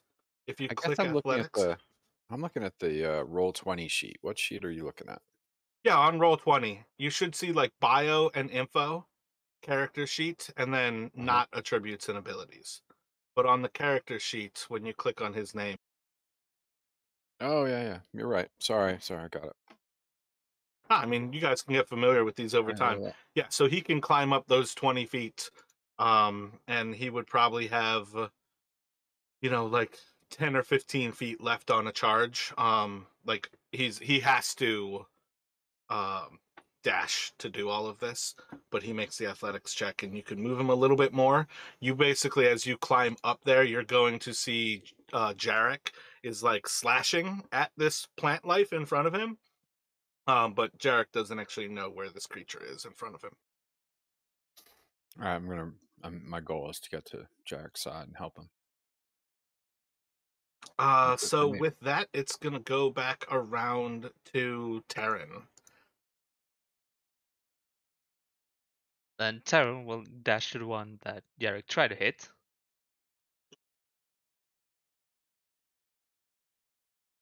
It's being like a little bit teasing it. Yes, this close, Jarek. This close, and then stabs out at the creature.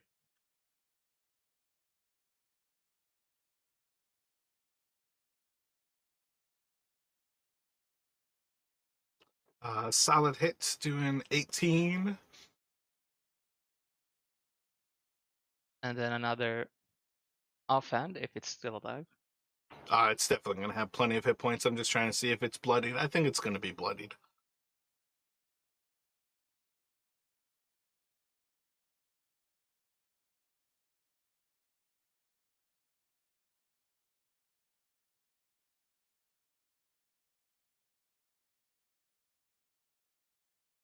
The second hit will actually take it to bloodied. All right, then Surge, following up, would move up a bit.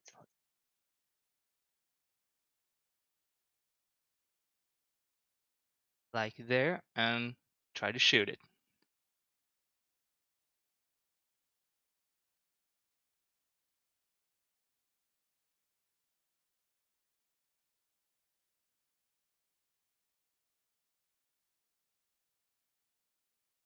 With that attack, it is just going to seem to like ricochet off of one of the vines.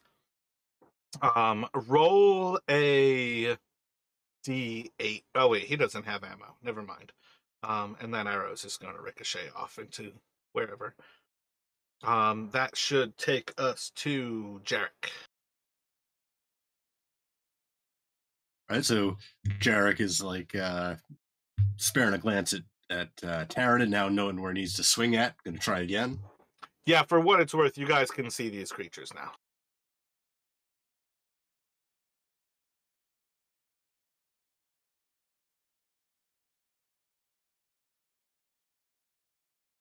So the first one's going to hit. Would you like to sneak attack it? Sorry. 14, it's going to be hanging on with the least bit of life. That last attack will kind of slash across, and it seems to just be mortally wounded, hanging on to life. All right, so Jarek's gonna stand his ground there. Actually, after he slashes out with the cutlass, he's going to, with his bonus action, say the command word, and you're going to see it kind of morph from a cutlass into the kukri. And then Zeros is rushing up the stairs.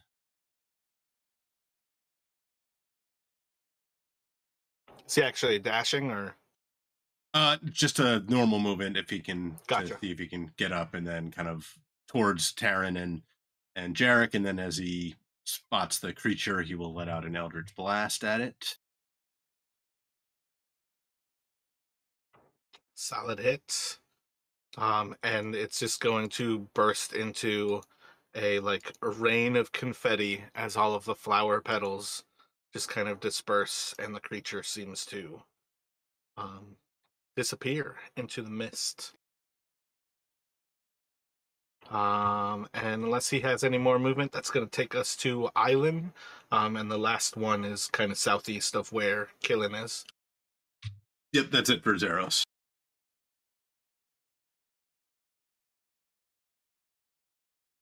All right. Island's gonna dash up to join the crew. Maybe it's.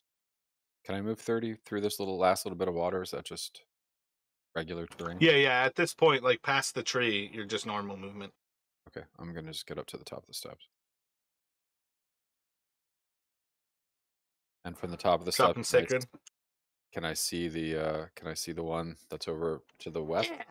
Cool. Yeah, I'll drop a secret on him. It's going to burn into the flesh. The flowery flesh. Yeah, sorry. My roll's coming. I'm just struggling here.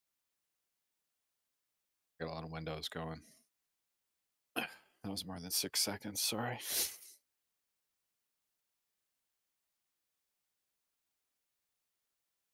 And what would Killen like to do? Killen's gonna charge that guy and make an attack. First one will hit. I think Killen only gets one, or does he get two? Yeah, I was actually just kind of thinking about that. I don't want to look in the book to see, but I feel like there's no reason not to let those guys actually start taking two. So I guess maybe next round of initiative we can do that. It is actually going to be trying to charge towards Island. So for what it's worth, it is about to leave Killen's radius, and you can take an attack of opportunity with him.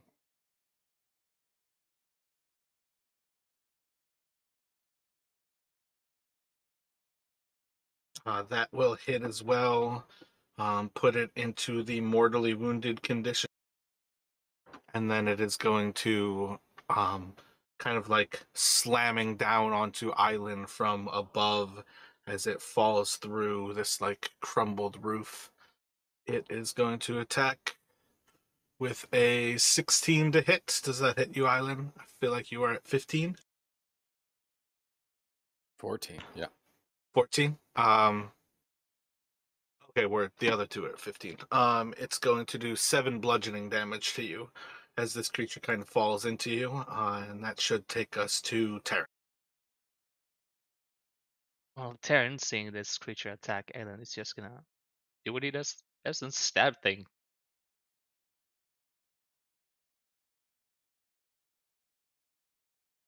Applying sneak attack to this one. Yeah. Gotcha. So you are going to do 15. I need a 19 or higher. The creature is going to disperse as it dies.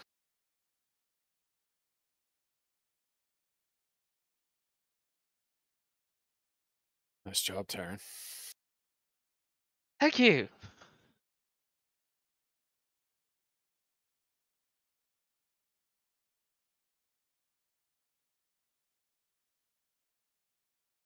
Let's see. Does anyone else see any more creatures?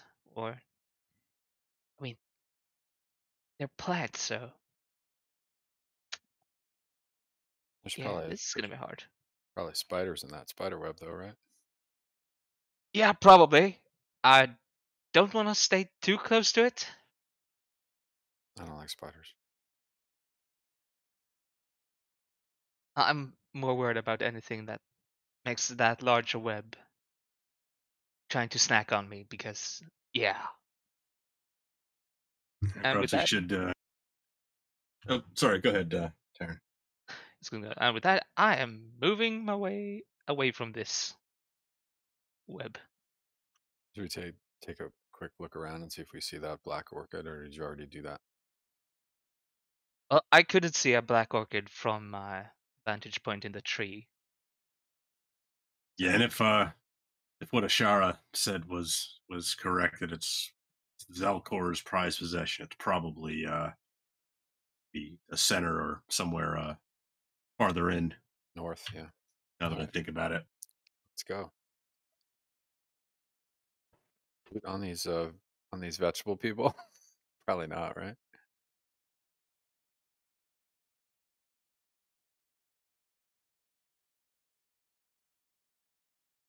The nursery rhymes in a Celtic. What is it? It's Celtic music of the Moonglow Woods, magical enchanted fantasy. And that nursery rhyme drives me nuts. Is that what that was? That, like, yeah, little children. noise? It's like an hour and a half into the song. So I keep it on my list without ever remembering that it has just this like dropout moment of, hey, we're in preschool. I just tuned that out.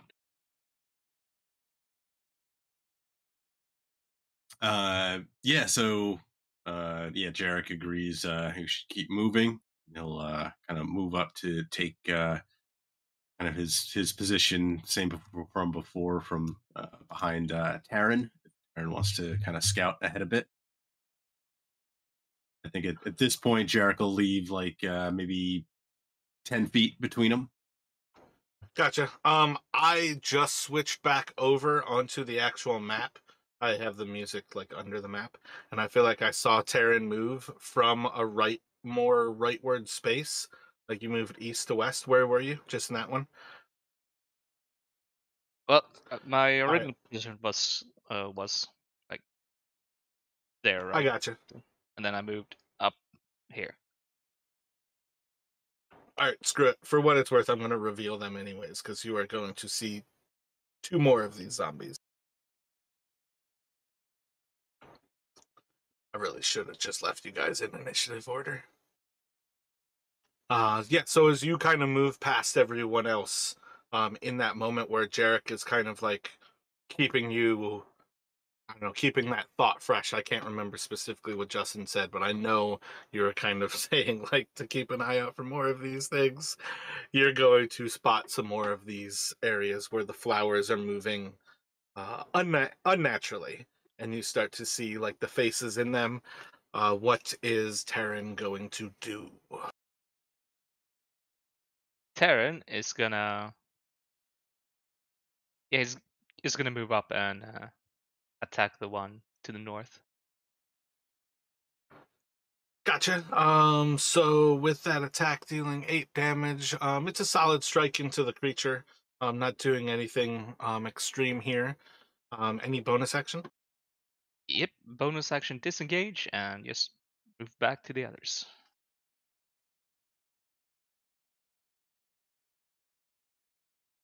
So like that. How about from Serge? And Surge will shoot an arrow at the same creature.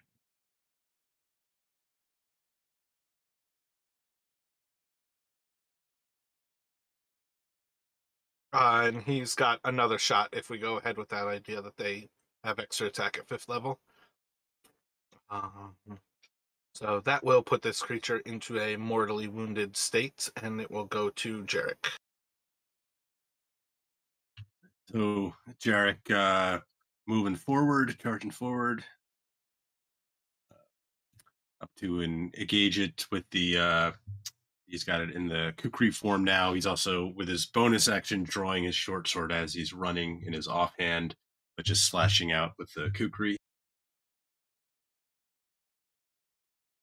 Yeah, if you wanted to have your second weapon out, you don't need to use action economy. You guys know this place is a threat. Well, the last fight he had initially done it as the cutlass, and then towards the end changed it. So I figured he didn't really think to pull his second weapon yet. Gotcha. Solid strike out at it with it there. Believe it is still holding on to life with that one.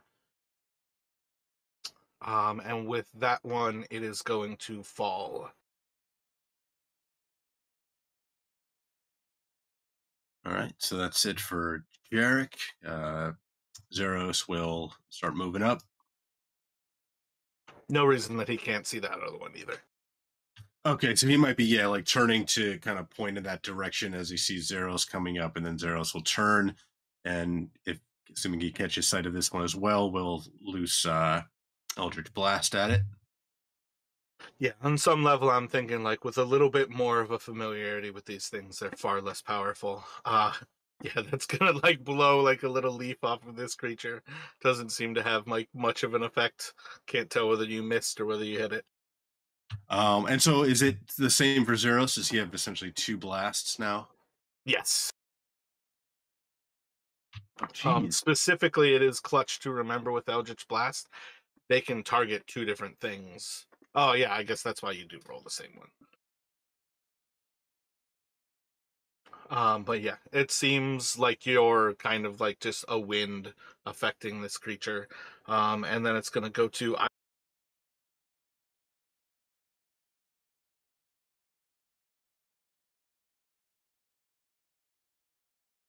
Alan's gonna fire a Toll the Dead at, well, no, I guess just a Sacred Flame at the uninjured one. yeah, that's just the one at this point. It is injured, but it's gonna save regardless of which one you choose to do. What would you like to do with Killin? I feel like he could probably make a dash to get up into combat with that thing. 20, 25. I'm just saying, like, you don't even have to count it. Like, if you want to dash, you can close it into combat. All right, yeah, Yeah. what I want to do. Far more like theater of the mind in that instance, just to like move through the combat. It is swing and going miss. to swipe out at Killin. I believe it. Yeah, he's got great armor. 13 is going to miss.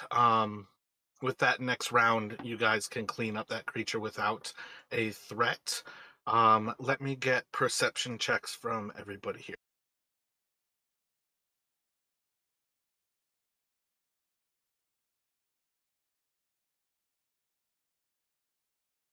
Yeah, so with that, as you guys kind of clean up that last little one, Island is going to be able to pick up that in this next tier over, there's more of these creatures, as well as what you all are well aware of how they breed, the actual flower that takes over the bodies. I don't know. There we go. So going back to kind of,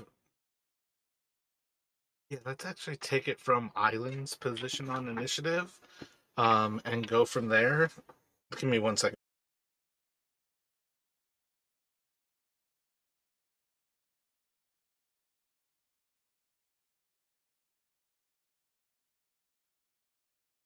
So Island, as you spot these creatures, over on the next terrace, what would you like to do? Oh, I'm going to point incoming to the north, and I'm going to step up behind Jarek and fire off a Sacred Flame Now, is the one with killing still up? No, like if a whole turn of initiative went through, that's kind of where we are now. That one's dead. Okay, I'm going to target the one to the north.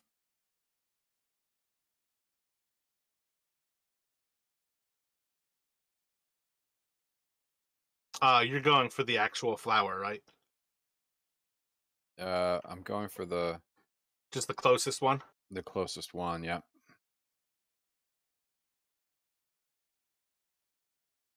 The sacred flame is going to drop down from the sky and burn into this creature.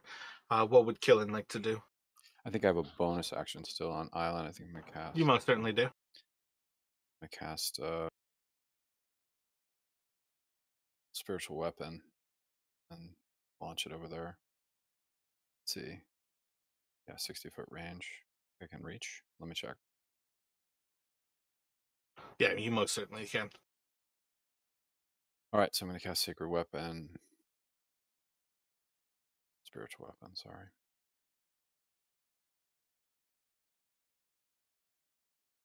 Usually like pretty decent at managing my sheet, but today I'm having a terrible time. Sorry about that.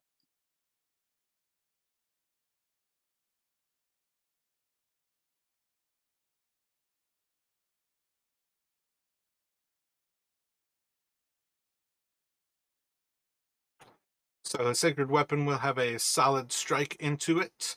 And what would Killen like to do? Killen's going to dash to the front as far as he can get.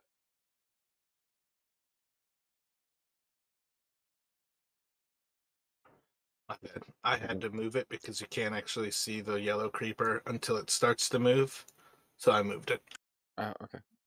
Killen's going to get right up to this other guy, but he doesn't. He used his action to make the dash. Gotcha. That will take us to the creeper, and it's going to continue to move.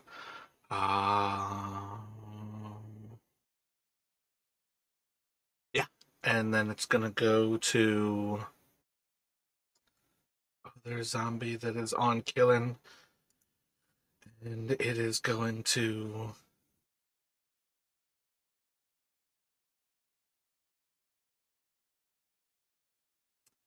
go for Zeros. So I think it's going to attack. I think it's going to attack Jarek. But Killen will have an attack of opportunity as it basically walks away from you. For 10 more, I think that will. Yeah, it's still doing fine. I think that's probably bloody. Or flowery. Not sure how to describe bloodied on a flower creature. And then from that, we should be back around to Terran. I think he said it was going to attack Jarek, right? Oh, yeah, my bad. I should actually roll the attack part of it, you mean? 16 should hit you. I believe these are doing a d8 plus 1. Yeah, d8 plus 1, so 7 bludgeoning. Gotcha. Then now we are on Terran. Correct, yes. Okay, yeah. Then Terran is gonna move up, like, to behind the zombie that hit Jarek, and take a stab at it.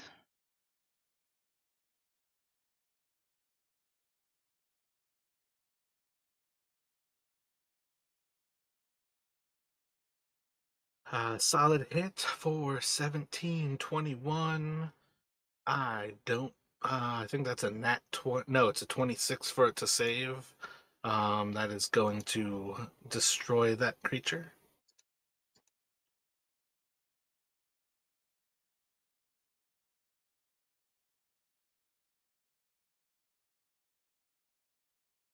And I'm just gonna move up the last 5 feet I can. And then no, Surge. I'm thinking on wrong characters. Surge is gonna shoot the zombie that's beneath the. Oh, what's the yellow creature?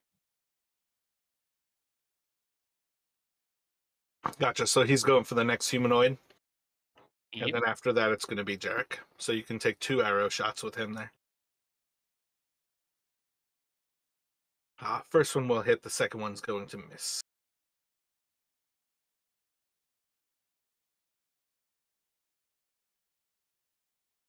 Just like as the arrows kind of fly through the actual vines that are like making up this creature.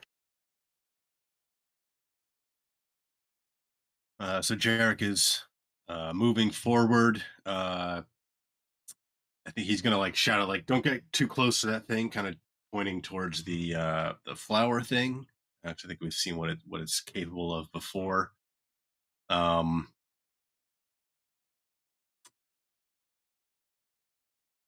I think he's going to.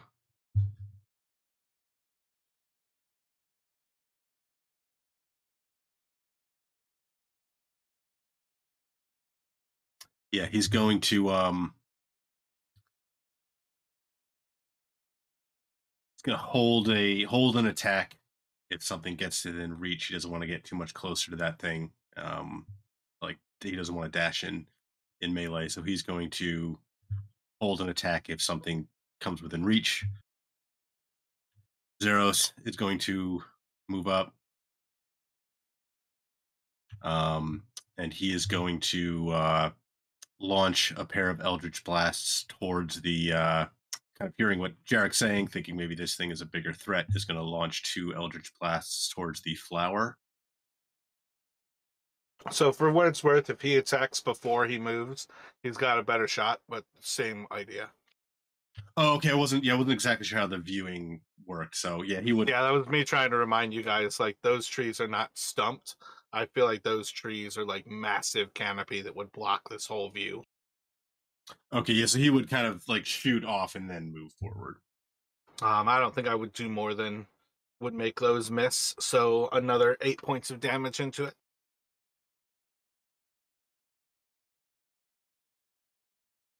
And that's it for Zeros.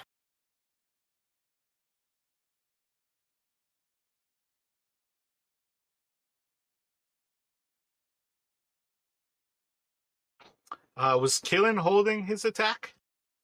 No, he was dashed out to get there. Gotcha. So that creature is actually going for Killen. So it is going to close the distance to him and kind of lash out with a 16, I believe, still is going to reflect off his armor. Yep. And it will go to Island. On's going to step up, trying to make the shot to. So there's a spiritual weapon attack, and he'd like to throw a cantrip. What are you attacking? Flower? Flower, yep. The light seems to have a solid hit and connection as it burns in your spiritual weapon, strikes out at like kind of the hardy bulb of the flower. 2 solid strikes into it. And I think these will be where it strikes into kind of like a kind of burst of like sap and kind of like bulbous center as the spiritual weapon connects with it. Great. Alan's going to step back so the tree is between him and the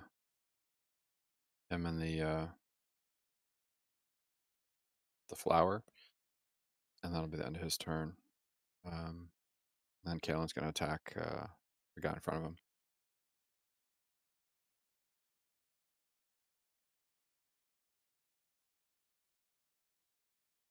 Big swing and a miss, but how about the backstroke?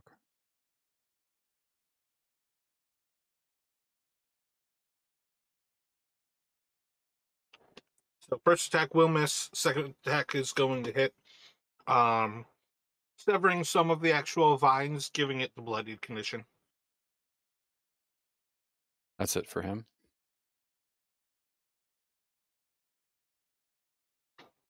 As the flower continues to move in its positioning, there's just going to be a huge puff of yellow pollen into the air. And I need a wisdom saving throw from the 3 of you on your main characters, and then Killen as well. So with that, it's going to go to Taryn. And Taryn, you are going to move as close to the yellow creeper as you can. And then you can repeat that saving throw. Okay, so as close as I can. So yeah, I'm dashing over there then. Well,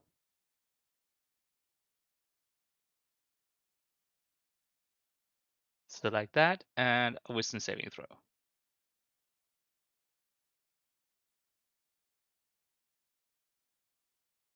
So as you end your turn, your head a little bit fuzzy, your nostrils a little bit sore, you see as this plant that has like a center bulb the size of your entire body is all that is in front of you. You don't remember the last 6 seconds or so, but next turn you might have something to do about it. What would Serge like to do? Surge would like to move a bit so he gets a clear shot. Like that, maybe? Yeah, and he's gonna attack. Try to shoot it.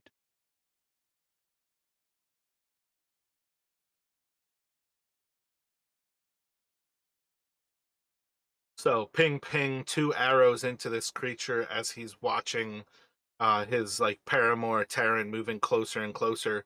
That is going to put it into the mortally wounded condition as you pierce through this bulb that's like pulsing out this yellow pollen that's just raining down all around you all.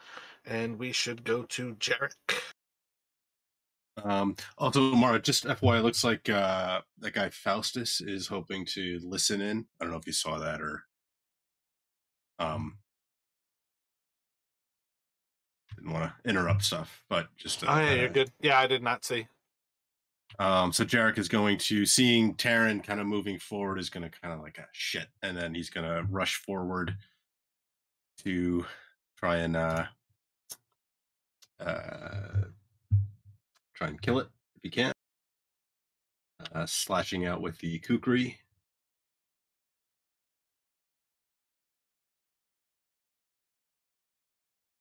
Oh, is Taryn considered incapacitated by the? Not any longer. He made his save, so he's actually an ally again.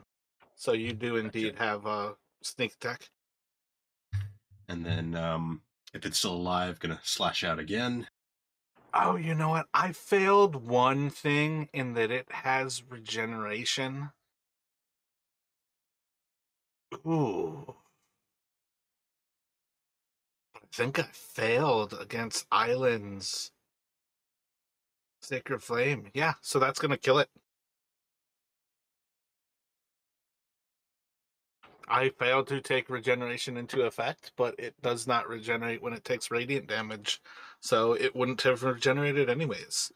And I think that's actually probably going to make the other zombie just dissipate as the leaves and the vines just release their hold, and it seems to disappear into the ether.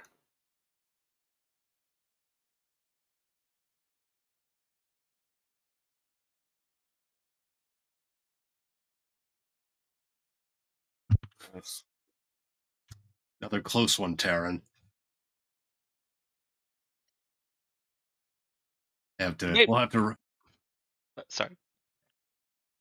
Forgot how far it can spread those things.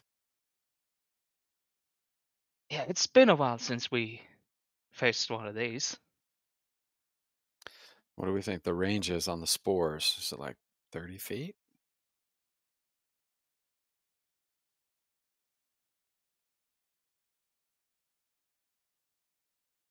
I don't really know, but just want We to could stay away do an from. investigation from Island and Terran.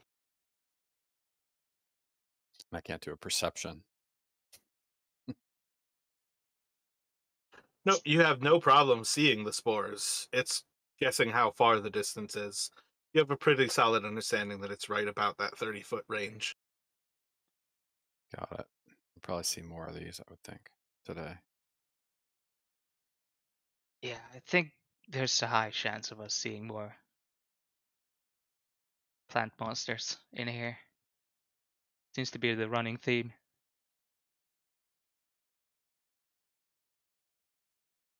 Jungle of Chult wants to eat us.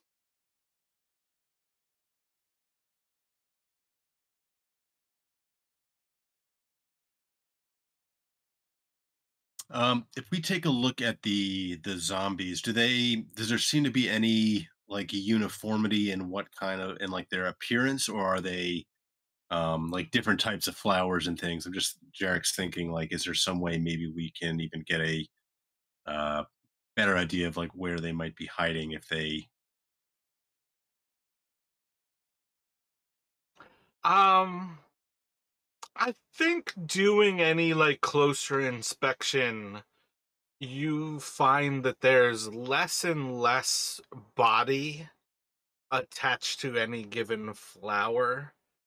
Um, I don't think you can really pick up a whole lot more than there's just a certain level of once you get close enough, these things start to move, and they are next to impossible to pick out from this jungle until they are activating themselves because you're close enough. Um, Mechanically, the thing about these zombies is you can't really see them until you're close, because they basically they surprise everybody unless your passive perception is high enough. Gotcha, makes sense. Yeah, with So that like the. that to me tells me they are a flower that is growing until you get close enough and that like animalistic instinct almost takes back over. Right, so essentially they look like everything else until they start moving. Yep, makes sense. And Jarek's no botanist, so.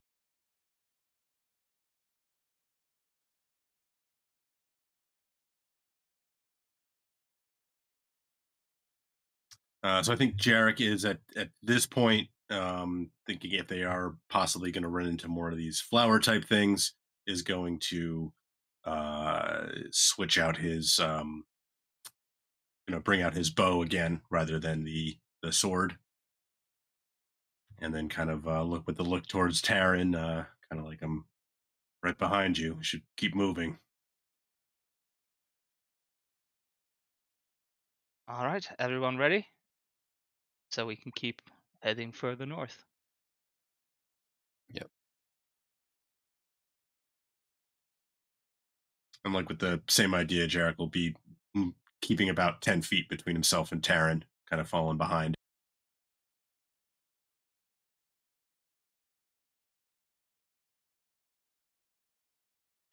So the initial statue that you are going to kind of be like facing this like large humanoid statue is going to be.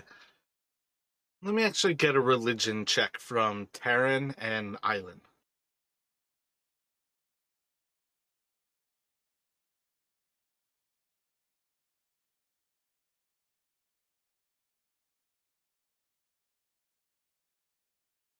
So you're gonna pick up a little bit more signs that this is like a little bit more of a humanoid form of Uptoa.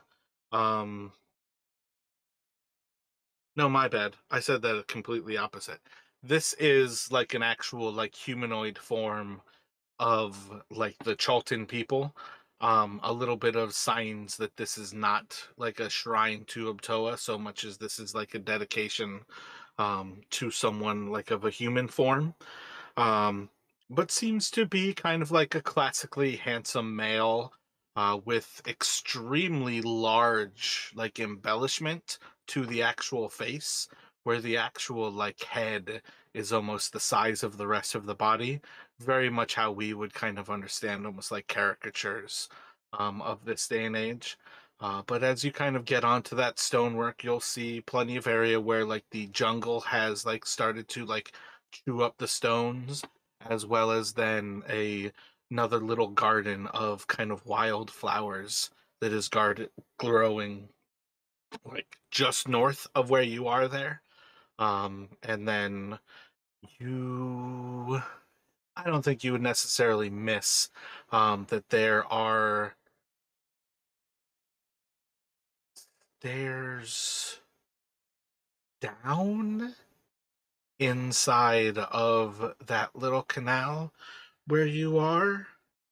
No, those are stairs up to the little wildflower garden that is above you. Oh, that explains shit. That solves why I was thinking it was an extra level of height. Those stairs would be what covers that height.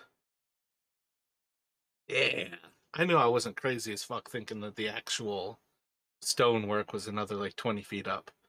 Technically, you guys would have to climb to make your way on top of the stonework.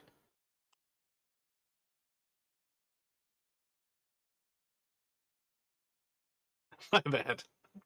There's only so much my brain can handle sometimes. That was an epiphany moment for me.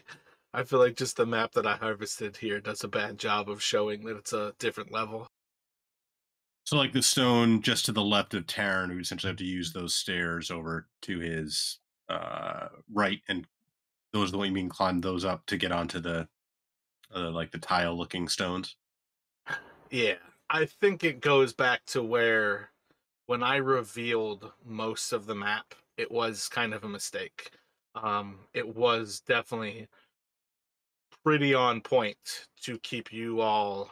Of course, when I hold Alt, it makes a circle.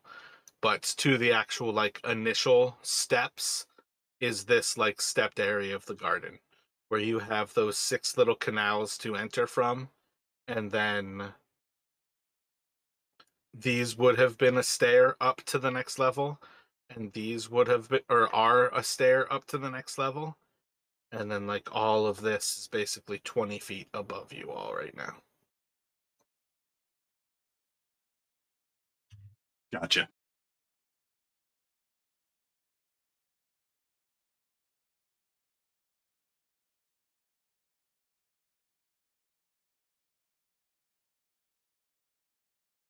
Let's see. The tree by Killian, is that like a sturdy tree or is that? Oh, it's certainly sturdy enough. And again, you effectively have climbing, so you can climb up those whenever you want. Yeah, that was what I was thinking. If you're okay with that, yes, I'm just gonna climb up and tie a rope to that tree up Yeah, there, and you can climb. 100%. Part to remember with a thief is that climbing is part of why you would choose thief. Um, it is for you to decide. I would like to climb this, and it's just anytime you want to. But yeah, you can 100% climb up, tie a rope behind, and basically give them a way up. As far as things go, it's just going to be a time sink on everybody climbing up. Um, Effectively, there's no reason that anybody should be able to kind of fail that besides say like the last person would have to take an athletics because they would have no chance of having somebody to kind of brace them. I don't know if anybody's ever done like bouldering, but you often want somebody below you to kind of like make sure you don't fall in a precarious way, and just that little bit of somebody below you can prevent a lot of injuries. So intelligently, you guys could leave Killin or you could leave Jarek. The two of them are the best climbers, or like the strongest people in your group. Do you have a general thought who you would leave behind? Killen would want to do that if he could. Gotcha. So if you will, for me, Larry, roll a athletics with Killin. You're effectively looking for a not one here. So my athletics would be my strength 14 plus 2, right? Yeah, again, he has Oh, it though. I got it. You There it should is. see the actual athletics. Yeah, I Yep, lost there it. you go. Not great. Or not perfect. So you all can climb up to that next level of the terrace. This is where you would have a better view that I actually have revealed for you at this point, where you can see the actual rotunda off to the north. Seems to have like tabaxi heads kind of looking off into all the directions. A little bit more in ruins. There is actually a tree that is growing out of it. Um, Let me get a perception check from everyone. Never mind. When you actually crawl up, there's just going to be like a big flutter of birds as these large birds fly off into the east.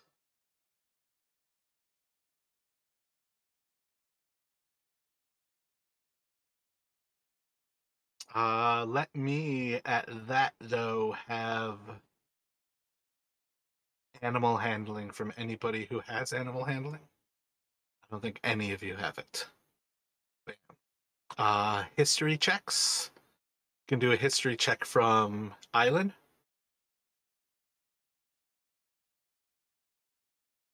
You can recognize these as cranes of sorts. They are um,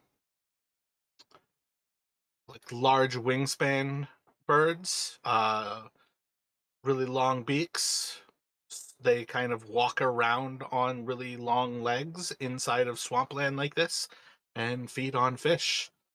Um, Other than that, I feel like that's kind of what you guys would spot as these creatures seem to fly out of the rotunda to the north of you.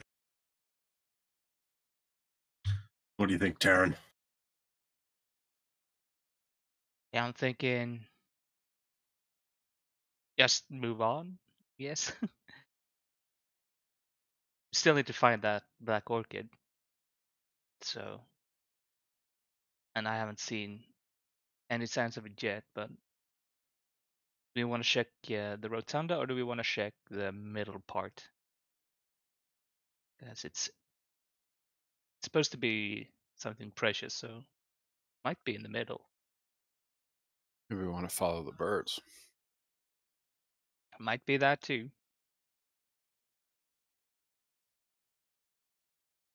You said they're water birds, right? So if they I don't know, or do we know anything about orchids in general? About like kind of where they? Well, I guess it's a garden, so they could go wherever. Never mind. All I know, it's black and it's a flower. Seems like we have to Yeah, go north, right?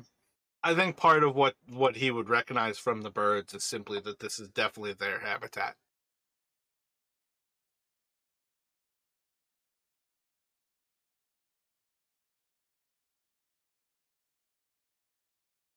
Gotcha. Yeah. I mean, I guess it could take a look towards the center, the bigger structure. Want to? All right, I'll do that. Just moving up. So yeah, I already described that human. You've got a wildflower garden below you in that little stepped terrace. You can see an opening into the actual room of the building to the east of you, as well as what seems to be kind of a large statue inside of perhaps like a Chultan warrior in kind of like a I already said warrior, so like kind of like armor and shield. I feel like that kind of reveals enough that you can kind of see that glance of kind of the side view through that door. Yeah, that looks like a good reveal of it. Kind of holding a spear. Seems to have like warrior's feathers like across his head.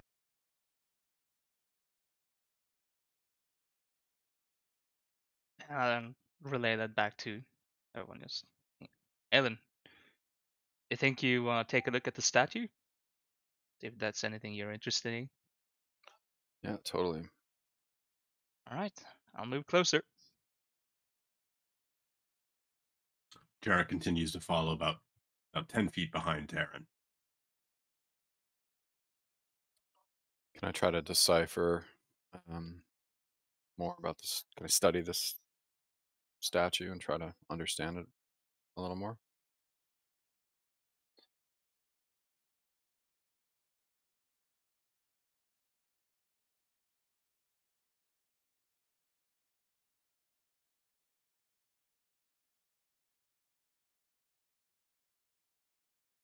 Are you all heading like inside? If you're way back there, wait, which statue are you trying to like look at? Um, you can do a history check on that one.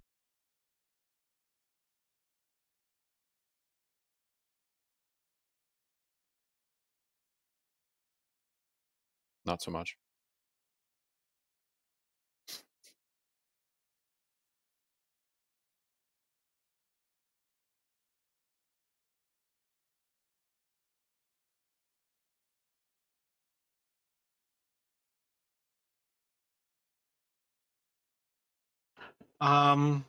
So looking a little bit closer at that one, you see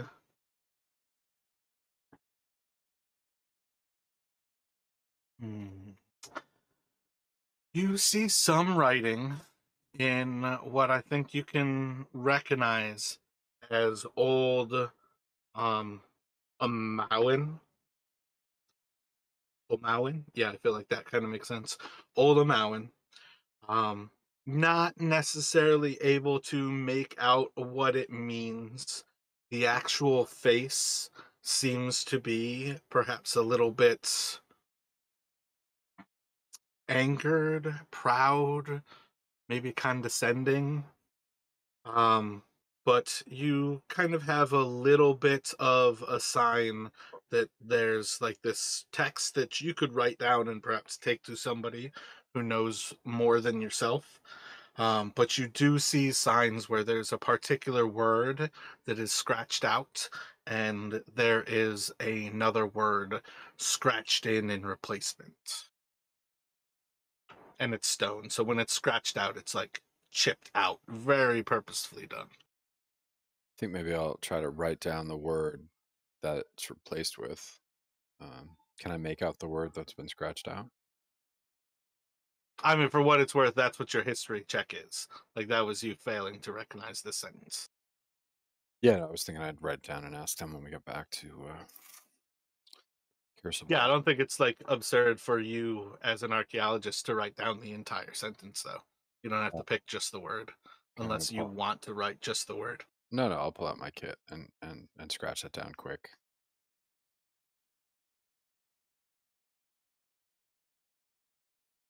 For later, we'll figure that out later.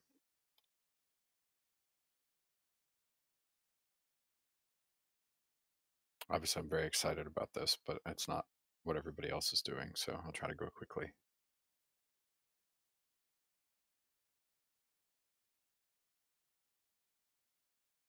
So as he kind of finishes up on that, what's everyone else thinking? Oh, Terran, as he finishes up that, would you go, all right, move further in and starts moving towards the center building. Jarek follows behind. I think as we're getting as we reach up here and we're not so much within the flowers anymore, Jarek will he would again kind of stow his bow, have his uh melee weapons at the ready rather than the bow.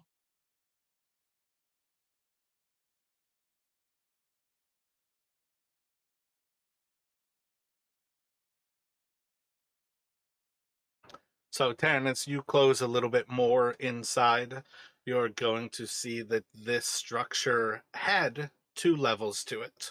Most of the upper kind of like mezzanine has already collapsed down. The central area where you, like the level you are walking in on, seems to have collapsed even further in. So you can already see like the stairs up directly to the south of you there. Basically, you've kind of moved further than when I started talking, but already start to like lead up to a terrace level that is no longer there. So the stories like those stairs walk upward, and then there's next to nothing around. But you can see signs of where that whole level used to circle this entire room, including going like behind this figure who's kind of standing in the central area. And the floor, about 30 feet in front of you, has collapsed in, and you can see water below it, about, I think, 20 feet below you.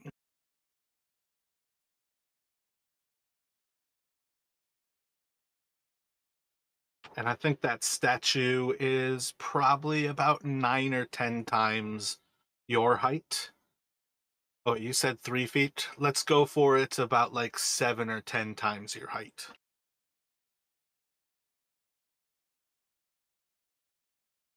That's a big statue. Then before I go further in, as I've seen the floor already crumble a bit, can I take a look to see if it's stable enough to walk in, or if it's and risk of caving in even further. Oh, we need the AD&D 10-foot pole. Yeah, I wish I had that. You can take a moment to kind of investigate around you and see what you can figure out about this floor. So roll an investigation for me.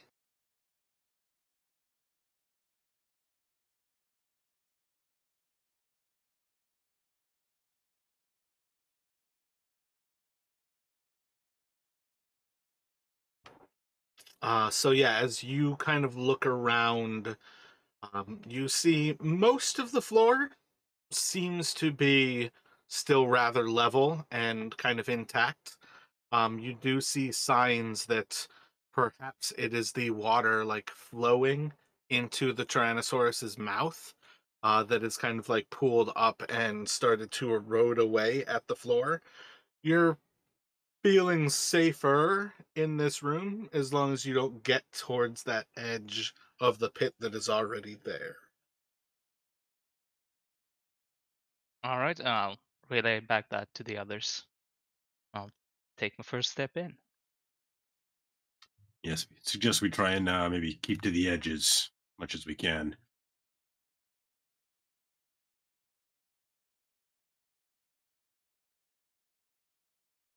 So, in the next few moments of actually approaching in Terran, you're going to see on the opposite side of this warrior who is it's like 18-20 foot statue, like what is that? I think like 12 or 15 meters tall.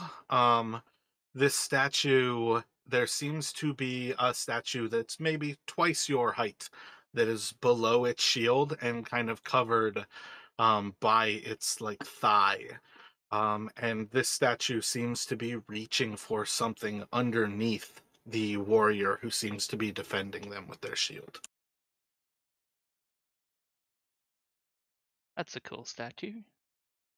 Yeah, I'm gonna try to move closer to the statue, I guess, because that's, yeah, I'm curious about it, so I'm gonna try to move closer to the statue. Trying to keep away from the edges of the pool, basically, where they're caving. Collapse. Gotcha. So you can make your way around as you kind of get closer to like that northwestern side. You're going to lose sight of the statue like beneath the shield again.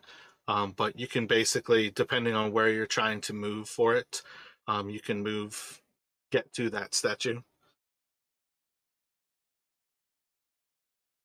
Trying to I get think there. probably probably when you were about halfway to where you are now, you would see signs that the face is actually like destroyed on the tall statue. That's like the 20 or so feet tall.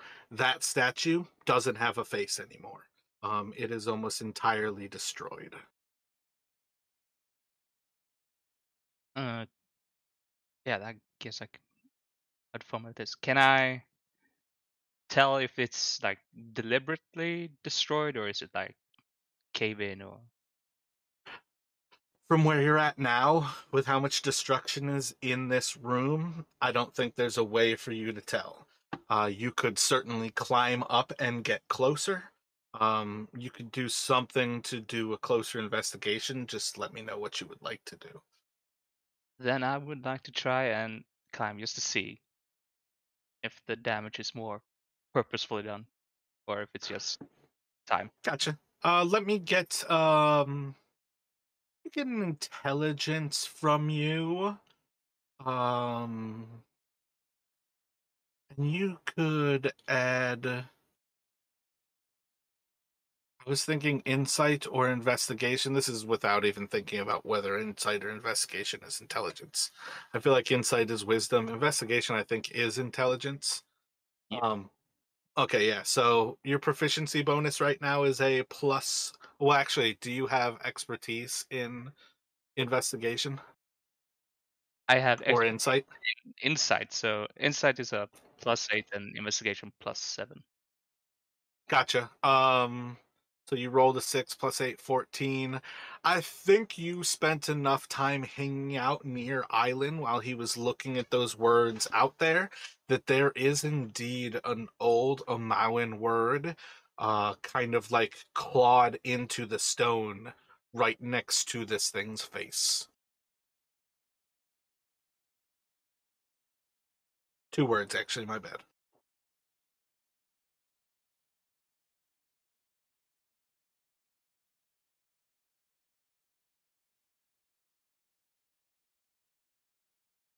Let's see, could I? Is it possible for me to describe them to Island so he could jot them down if he wants? I Oh, think that's perfectly acceptable. Cool. Is it possible for Island to see if the statue, like, if the face just carved off the statue, would be a pretty clean line where the stones were originally aligned? But if it's kind of smashed, like it's been battered, it'll be the round shape of the face will be there, but it'll be broken. Is it possible to tell which it is? Um, I feel like you can do a perception at disadvantage, and Chris can do a perception for me.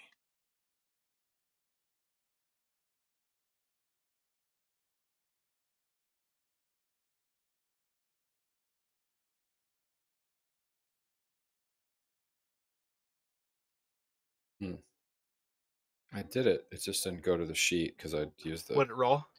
rolled an 11. It's the disadvantage number. I think that's good enough that between the two of you, you can pick up signs that there was probably intention in the actual destruction of both of these statues. And can we see any more about the lower statue? You can certainly approach it and make a closer investigation of it. It is effectively on the opposite side of the statue where Terran currently is. Okay, yeah. I want to circumnavigate. So, as you approach it closer, Terran, you are going to notice while the large statue is incredibly ornate and well constructed, this one is beautiful. It's lifelike.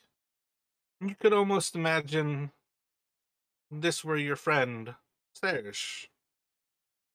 But there's little differences in the things that they carry, and they seem to be reaching out towards this statue's base. Uh, can I look where it's reaching out for? Like, if there's anything there specifically that it's reaching for, or it's just more like reaching.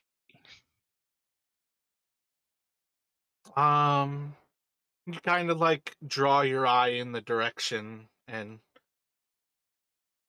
I think perhaps I should have described it earlier, but I like the idea that there's just a small urn that's in the very kind of central point of the largest statue's base.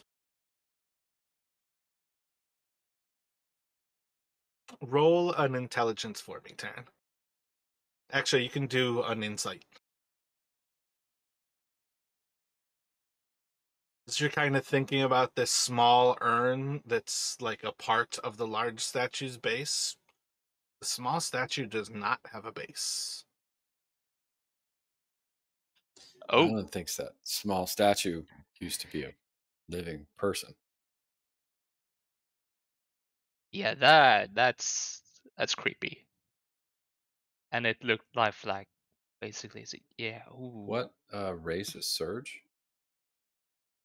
He's My just point in describing that is this would appear to be a statue of a scout, a hunter, or like a ranger. Cool, got it. I think for what it's worth, it's like a human male, probably like mid-20s. They are holding a bow and with their offhand reaching towards that urn. And they're just humanoid size. Yeah, yeah. So a little bit taller than like twice the height of Terran and about like Jarek's height. Wonder what could have turned somebody to such a lifelike statue.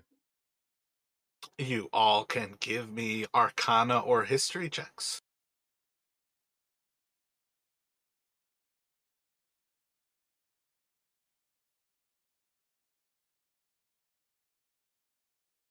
No need to spoil the meta knowledge. You are well aware that there are indeed creatures that have the ability to turn things to stone when their eyes meet yours.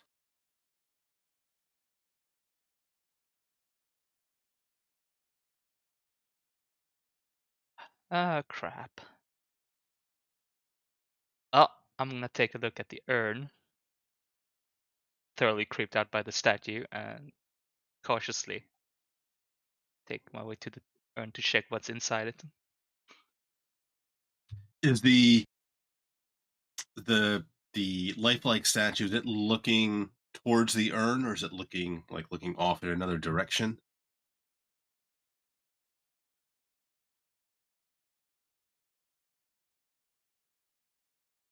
Let me get a perception from you, Jarek. And then actually, let me get a perception from Taryn as well. Island is going to back off.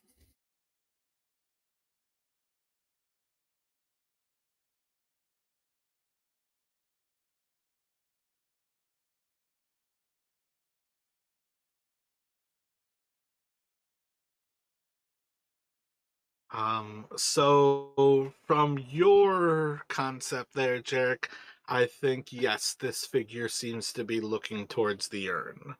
As far as Taryn kind of looking in towards this urn, it doesn't appear to have anything um like trapping it like around it.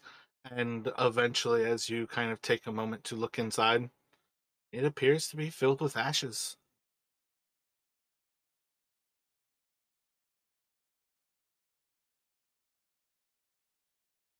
Why would he, whoever that was, why would he want ashes? I mean, a better question is, whose ashes are these? Or what ashes?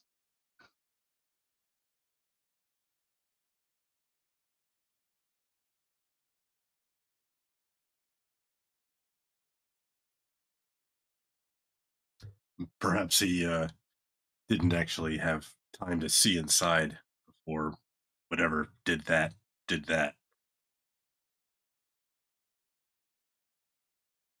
I bet. I just recognized that the back of the statue is actually open to the kind of like gardens back there.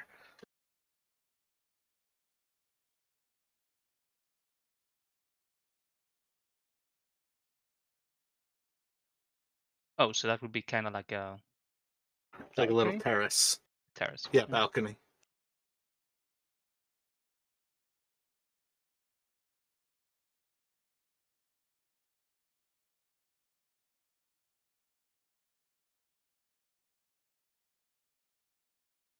Well, my suggestion would be leave the uh, leave the ashes where they are.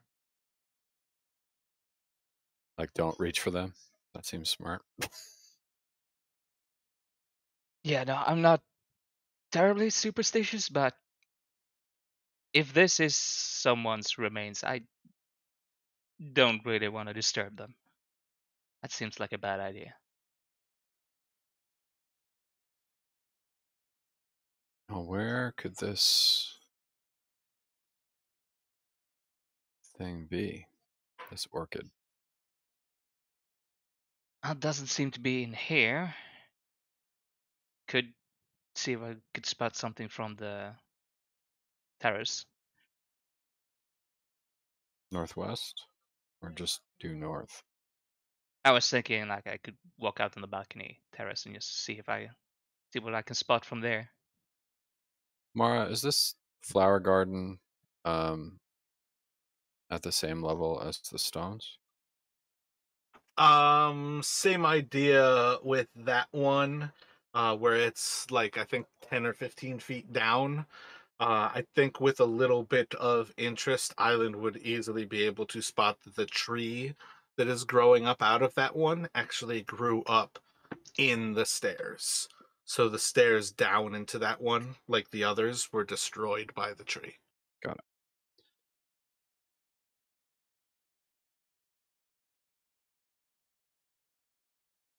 What were you thinking when you were going off to the balcony, Chris? What were you looking for? I was thinking, looking for the black orchid, basically. See if I can spot any Gotcha. more. Let me get a perception from you.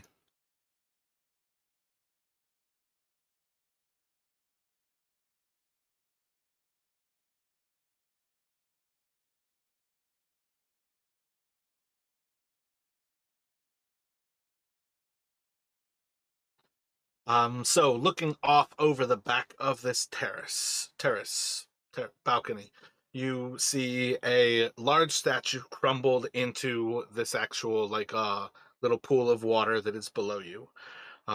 You see that there are quite a few little statues that seem about the height of a human and don't seem to be broken like the massive statue. You see a few of the cranes hanging out on the building off to the west, and the tree that is kind of growing out of the back of it. And you see a few of them hanging out on the building that is off to the east. But as far as a black orchid goes, doesn't appear to be one within sight.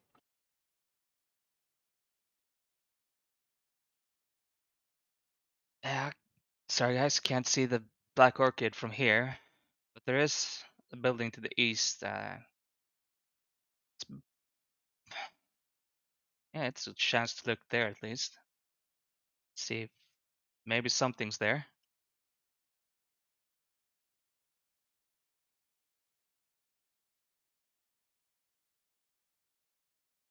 Would Taryn tell us about the statues that he saw Oh, too? right. Sorry, I No, would. he didn't.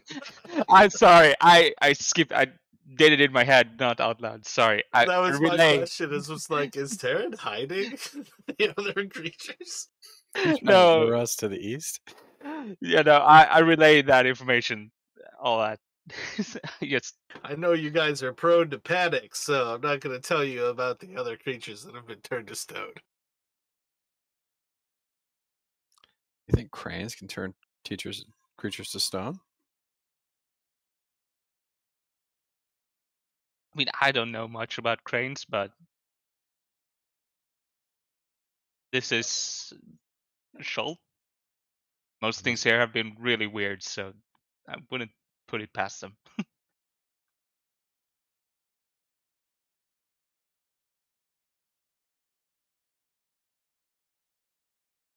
Really? Suppose we just have to proceed cautiously. You're Taryn, you think to the east? Yeah, there seemed to be, I think, more of an intact building there, but there were more birds there also, so be careful. Yeah, if you're looking out to sea, like there's definitely a tree growing out of the western building that you all have not gone towards. And there, the building to the east is certainly intact. If you make a point to look for the actual birds, there's 4 cranes on top of the one to the east, and there are 2 on top of the building to the west.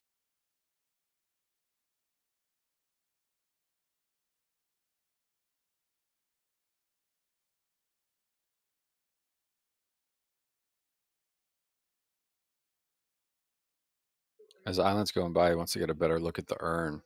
See if, maybe make a sketch of what it looks like. Is it Chulton? Is it maybe from the bird people? Like any sense of where it might be from looking at it? You could roll a perception, a religion, or a going with the perception.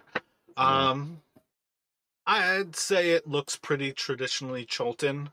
But you are going to pick up that there is more Old Omawan written across the kind of like ceiling mezzanine level of this entire area. Can I write that down? If you can keep them from walking away from you, you can definitely take the time to write that down. Guys, you see that on the ceiling? We should figure out what that says.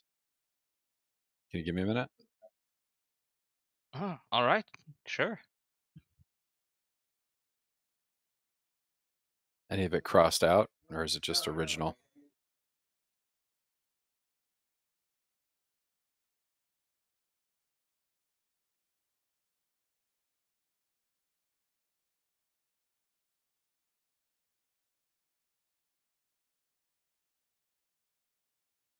All right, so for what it is worth, to get up there, you do have to look from the actual mezzanine. So you will have to do a little bit of climbing. If you are prepared to do this, let me have you do a acrobatics check. Me? You, yes.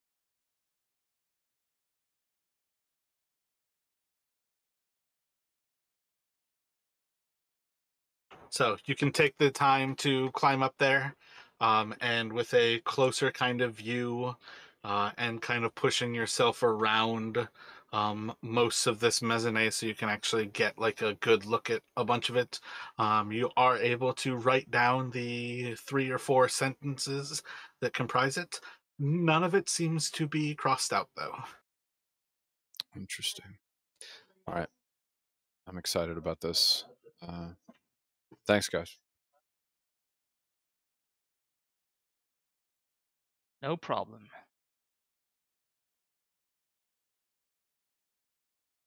Let's see. Then we ready to move forward? Move forward sort of without looking. You know, look anything in the eye.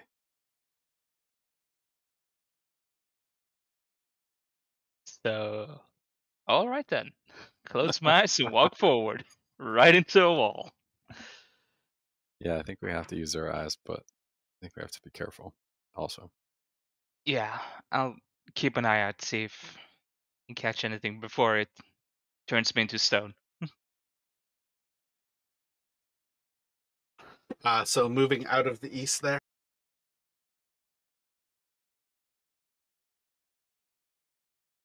Yep, moving out.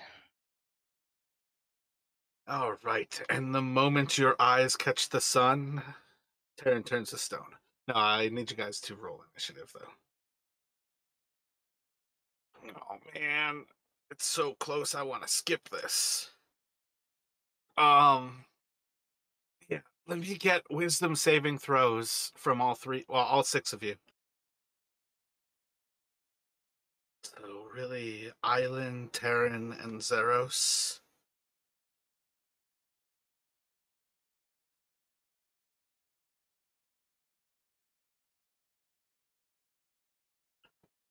All right, so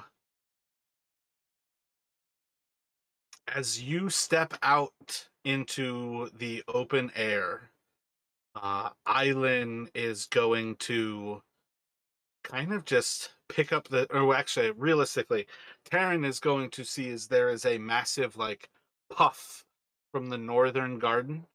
As the garden kind of fills with pollen, you all are going to see as Island just starts to walk off towards this central area where this pollen has like puffed out.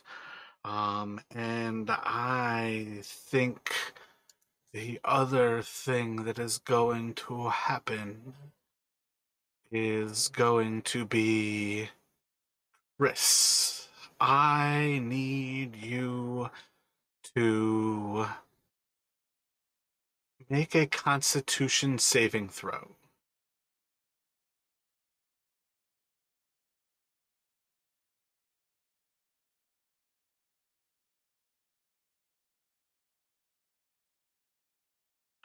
Flower from overhead is just going to puff out a little bit of kind of orange pollen into your face, and you kind of shake off the effect of this, and you are going to feel The sting, I need you to make a dexterity saving throw.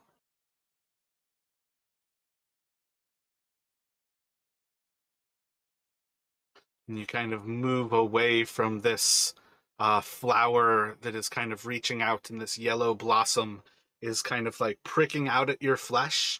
And as you start to move away from it, it just like splurts out a large amount of this yellow goo. And then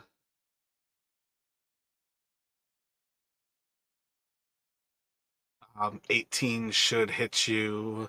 It is going to do 2 piercing damage to you, and a red blossom is going to wrap around your legs, and it is going to start to lift Terran and drag him towards the south terrace. Uh, do, do, do. Bam. So that is what you guys are encountering the moment kind of Terran steps out of that terrace. These two things are going to happen, and I think we are going to pick up immediately with Jarek. What are you doing? I guess I'm gonna, one second, I'm gonna take control of Island real quick. And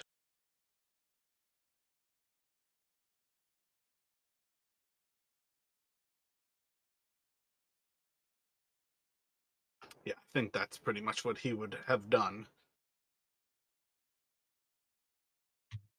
Okay, so is like the is there like a vine wrapped around Terran? You said that's kind of dragging him. Yeah, right now, Terran is basically being kind of lifted and dragged towards the south. Okay, yeah. So Jarek is gonna rush forward and try to break Terran free of the kind of rip him out of the vine's grasp if he can. Gotcha. So you can do an athletics, or a grapple. I think those actually are both the exact same thing. Let's do an athletics check. As you No. struggle for it, you are going to be incapable of kind of breaking this vine. Its tensile strength is just too strong. Tensile? Yeah, tensile.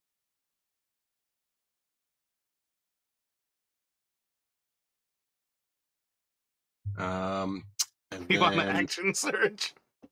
I feel like I need to try and I'm gonna do that, and then The last time you guys have seen this tri-flower attack, it ate one of your friends. So I'm gonna action surge, and I'm probably gonna use my potentially use my inspiration on trying to break him free here, as I'm like really struggling because I know what's waiting for him if I fail.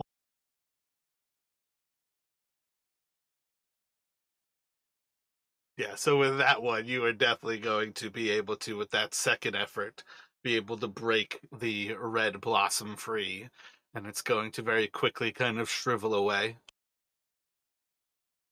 All right, and Zeros is gonna come moving out. Oh, you know what? I didn't even finish reading the last sentence. It doesn't even ask you for a check. You cannot fail that. If you use your action, it breaks the creature free. So take your action surge back. That is me not finishing reading a creature. It would have been hilarious, but it makes more sense that you're a strong fighter. You can't fail to break him free. Okay. So Zeros is gonna come moving out after Jarek. As he gets outside, um does he spot the thing that Island is moving towards?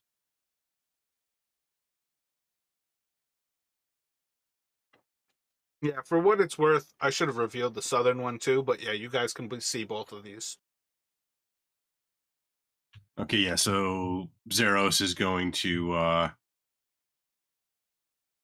see an island wandering towards. He's gonna launch a pair of Eldritch Blasts at the creature to his north.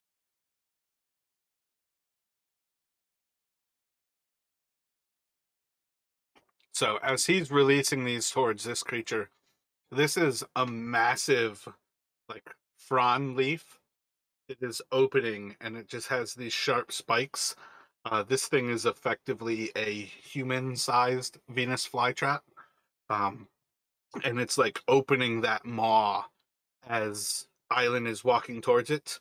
The first one is going to hit and kind of sink in, seemingly kind of like busting open part of the flesh of this creature's um, like green sappiness. The second one is just going to fly completely past and miss. All right. And I think I would have had Jarek move out farther as he like ripping Terran free with the rest of his Always. movement. Yep. I But will almost otherwise always that's skip through movement stuff. yeah. Otherwise that's it for them.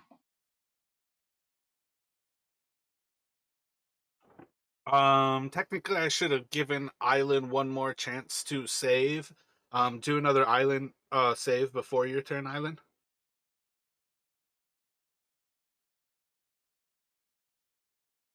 All right, so Island is going to kind of come to. You are like 8 feet away from this green toothy maw that is just opening up, and you can just see like the sap that's kind of like drawn between these teeth, and you're walking straight towards it, almost like mid stride as you kind of shake it off. And what are you doing?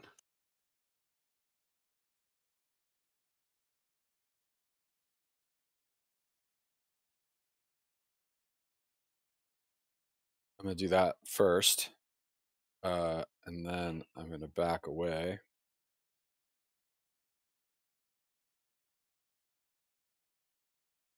To there. And I guess that's all I've got because I can't do a cantrip bonus action. So I'm going to complete shock. What the hell is the big lettuce thing? These guys, like, I don't remember what happened the last few seconds. Gotcha. Yeah, so lighting it up, it will have the glow of that guiding bolt sinking into this creature's flesh. And you see as vines all across that entire garden start to light up, showing you that this creature is much larger than just the mouth that is in front of you. When it comes time for killing, that is a 15-foot drop into there. If you would like to run over and leap into Island's aid, he is more than welcome to do so. Yeah, that's the plan. Dashing Well, no, in. I'm saying like you can make it to the creature if you jump in. That's the plan. Can I still have an attack? Let me have you make a Constitution saving throw with him. So you will not take any hit die of wounds, how the followers work. But yeah, you can leap in and make those 2 attacks. First one is going to hit. Second one is going to just hit as you kind of like slam into the side of this creature's like fleshy. Man, I am terrible at describing plants today. Like, trying to think of the cell wall. Like it's petals? But yeah, but it's special for plants, and I can't like think of it. But like it's just like smashing in, and instead of reflecting off, it's going underneath that cell wall. Both of those are going to do a solid slash of damage, and I think that's going to put the creature into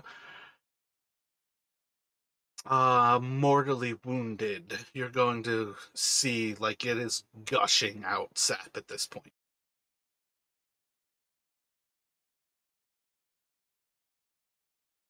And that should take us to Terran.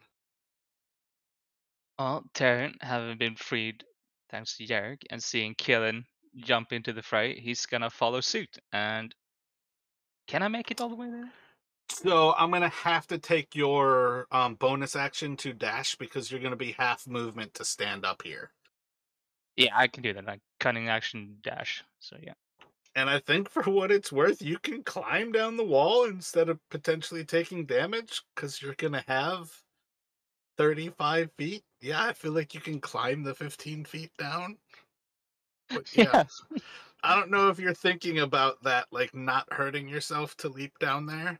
If you're leaping down, though, it'll be a d6 damage. What do you think Terran's doing? Yeah. I'm thinking. I And mean, you he's. could like parkour, run down the side of the large structure on your way down there. That sounds cool. I'll do that. So yeah, you can close in, and you've got one attack with sneak attack because you have killing right there, and this creature is mortally wounded. You pretty much need to hit it to kill it. So yep, I feel like just kind of reaching into the insides of this creature. You guys are just gonna see as Terran just starts like pulling out like the heart of this vine creature until he kind of gets to that central root, and it's just in his hand as he de-roots this plant.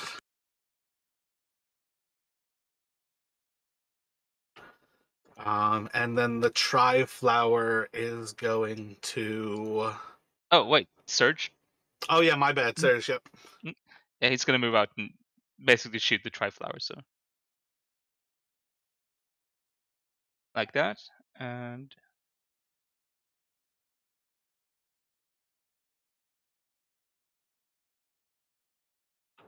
Both of those solid hits. Oh man, this thing doesn't have any hit points. I'm actually gonna roll for that because its average fucking sucks. So you're gonna leave it mortally wounded there, but it is close to death, and it is going to. What did I target? 3. So we've got. It's gonna be Island. Island, I need a Constitution saving throw from you first. Follow that with a Dexterity saving throw.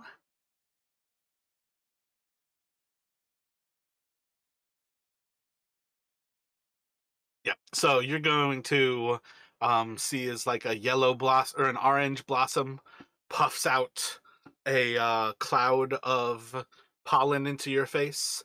A yellow blossom strikes out at you and then tries to spray you with this like yellow ooze.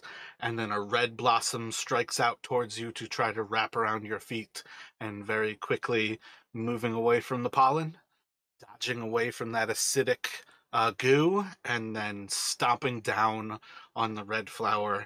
You are able to avoid the tri-flower's attacks.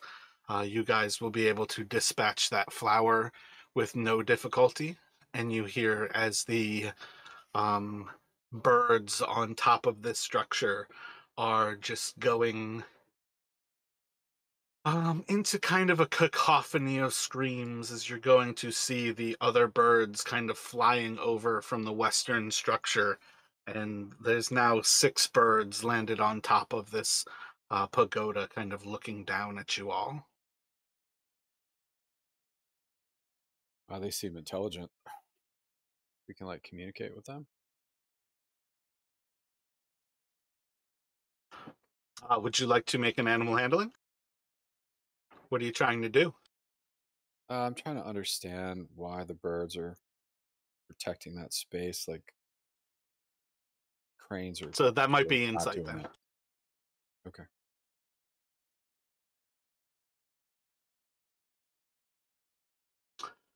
I'm not sure there's much more than to give you what you kind of already have. They are probably intelligent. They are probably protecting that space, and there probably is something most valuable to those birds inside of that building. I'll tell the others. Like I think the cranes are going to attack if we enter. Can we get a scope out of what's going on in there? Can't see anything. Do you want to approach? That structure is about 30 feet overhead. So besides seeing that that one is a little bit more intact and there's not sunlight coming from kind of any given direction, you don't really have too much to see inside of it from where you are. Could be there protecting the orchid. detecting the thing that makes everything into a stone statue sitting up there. I'll have to be careful going up the stairs, getting a glance. They have a mirror.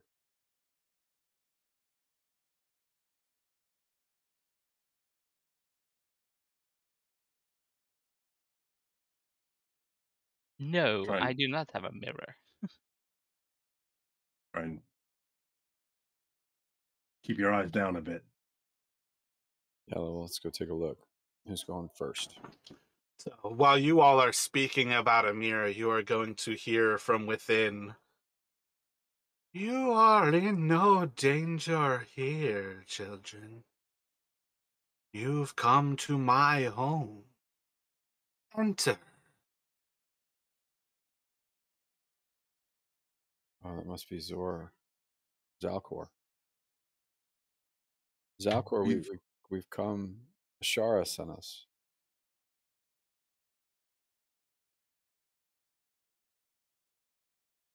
What ashar do you speak of? I have so many who serve me.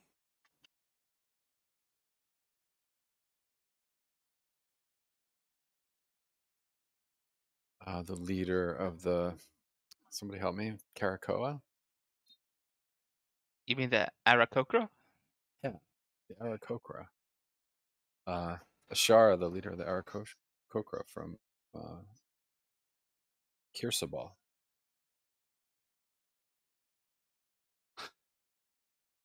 Children, children. I believe you have me mistaken for someone entirely other than what you expect. Kir Sabal, Shala, I do not know the people you speak of. I'm gonna look at Jared and Taryn and and communicate that I think we're in trouble. So as this thin, maybe like 40-year-old woman starts to walk slowly down these steps, um, kind of one foot in front of the other, very firmly placing herself, but also kind of very lightly walking. Her kind of hips are flowing, her dress behind her is flowing, and she's just going to walk up towards you all. And you're going to notice, probably at very least, everyone except for maybe Jarek is going to pick up that the wind that catches her dress is not the same wind that blows her hair. Her hair seems to be moving completely other than to the atmosphere around her. And she's approaching towards you all. And she kind of looks to you. Why have you come to my forgotten garden? Not to be rude or anything, but we came here for a black orchid. We heard there might be one here. So you're going to see as she kind of looks up behind her and to the left, up towards those stairs, and she's just going to say, Honey, they've come for the black orchid. And why, as she turns back towards Taryn, would you deserve my most prized possession? Oh, yeah. Deserving, don't know about that, but we need it for a ritual that will help us.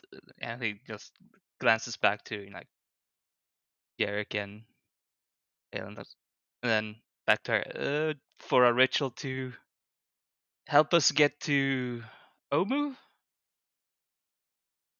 You've probably sensed that something's very wrong in Chult. and it can only be repaired in Omu. My exile has been long and solitary. Those who are thieves have been invited to join me forever. And as she is kind of looking over each of you, she says this last line. What of value would you offer to receive this gift of your Omawan queen?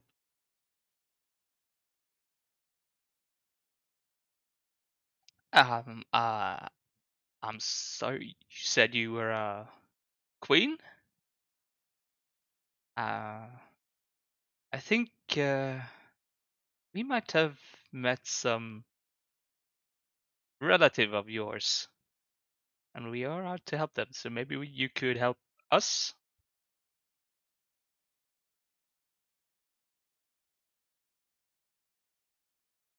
I see none of my children with you. Why would I not see through your lies like any common thief? I mean, I am pretty common, but yeah, we met. What was their name? Muxwanar and Na, and we met those at Kirsabal. They're still pretty young. Didn't really feel like they should be out in the jungle. It is dangerous out there, so we thought they should stay back.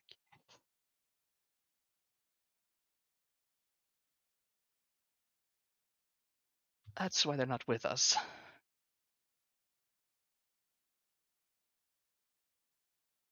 Going to again look back towards the structure over her left shoulder. They've come for Maxwan and Na. Looking back towards you. I know of no children of mine using such names. What gift do you have to present your queen? We are but relatively, I'm sad to say, poor travelers. What would you desire?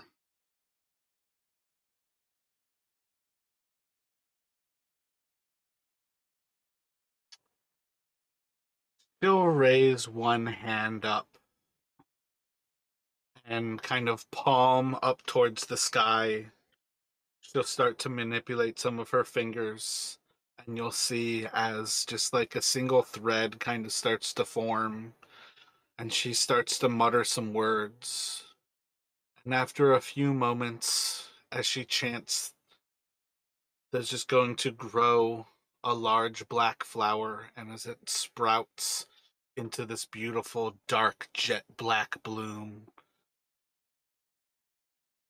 the orchid that you seek is quite beautiful. And as she looks back behind her, and it is quite precious to myself and Kajna. I would be most remiss without the company of such beautiful things. If you cannot judge for yourself and offer something fit for a queen, perhaps you do not deserve the gift of a queen. She kind of bows her head, and as she kind of bows it a little bit, you're going to see is all of her hair kind of flays out to the side and seems to all be standing. And that's when everybody's going to start to notice that these are snakeheads, and they are staring at you.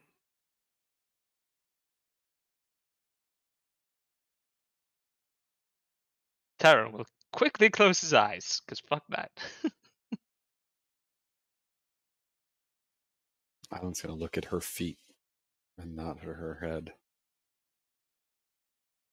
Man, we're terribly poor travelers, but well connected.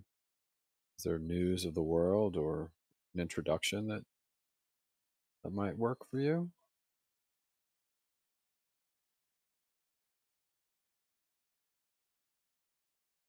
Perhaps a task we could accomplish on your behalf? Yes, you mentioned you were a queen in exile. Maybe we could help.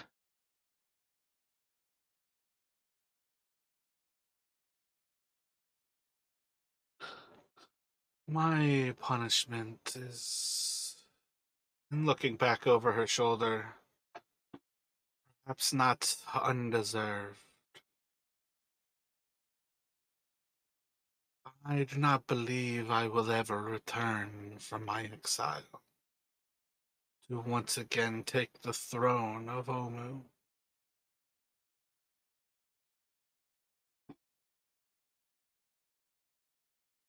If you can think of nothing befitting a queen,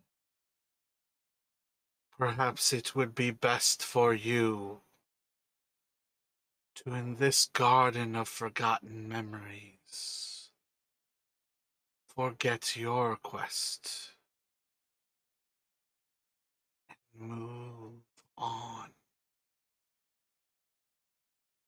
Queen Kanunji is as beautiful as they told us, certainly. Jarek's kind of he's looking towards Island and Taryn because he's not really carrying anything he thinks might suit his queen.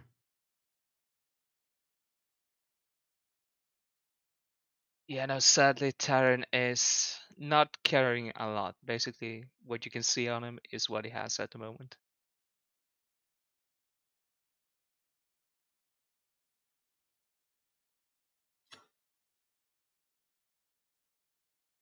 We can only pledge our allegiance. Perhaps you hunger for time to think. She's going to raise her right hand and form a little silver bell within the fingers. And as she kind of rings it, one of the birds is going to fly down from above, land at her side, and then it's going to fly off. If you would, join me, and while you contemplate the price that you will pay, we can break bread. And she's going to start walking back up the stairs into the room.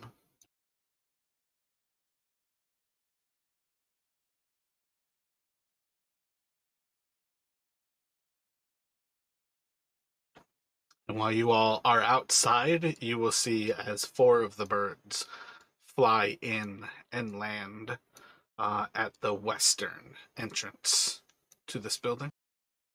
One stays on top and seems to be watching you all. Yeah, I don't know about you guys, but I am getting majorly creeped out by that queen. I don't think there's anything good coming from her. Just a feeling, but and I'm not sure what we can give her that would satisfy her either. Don't really have anything at the moment. Some item of magic, perhaps, but I agree we've not always done so well with invitations. Yeah, no, I remember the last invitation we got of going into someone else's. It's not a creepy cabin, at least this time, so there's that. Perhaps she hungers for companionship. Statues. don't really think I am willing to give her that kind of companionship. Don't really want to spend the rest of my life as a statue in a garden. No, thank you.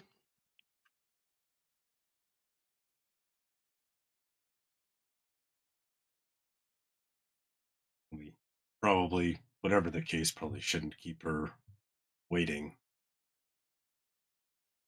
Yeah, you're probably right. No one who calls herself a queen really wants to wait on people. Jared, will you give the signal when it's time?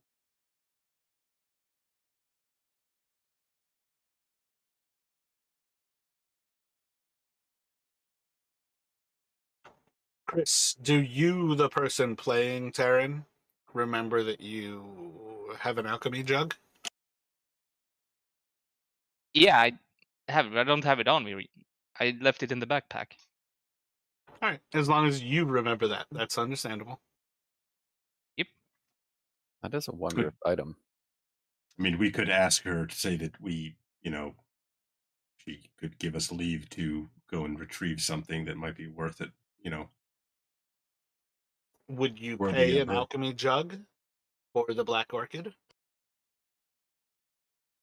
I mean, that is a lot of mayonnaise that I am not getting after that orchid then. It's definitely a lot of mayonnaise. Perhaps I would spend a magical mace. I mean, I think if we offered the jug, it would be a fair trade. Do you think she would go for it? I mean, I'm okay with giving it up if you think that would work. It does seem like our most valuable item that isn't a weapon. I'm for it. You guys agree? One of you could definitely give up one of your artifacts. Yeah, I'm thinking I'm the most likely to do that. I mean, I'm willing. If you guys, I'd prefer to do the jug because it's less useful, but I'm willing. Derek would suggest we offer the jug first. It can, make wine. It's a relic we recovered from, the tower, the temple of crocodile and man. It's one of a kind. That's from Chult.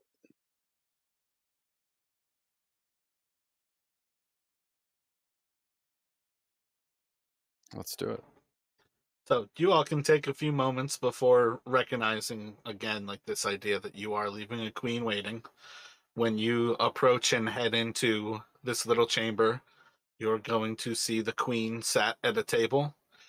Four of these cranes are kind of just standing upright in each of the corners of this room.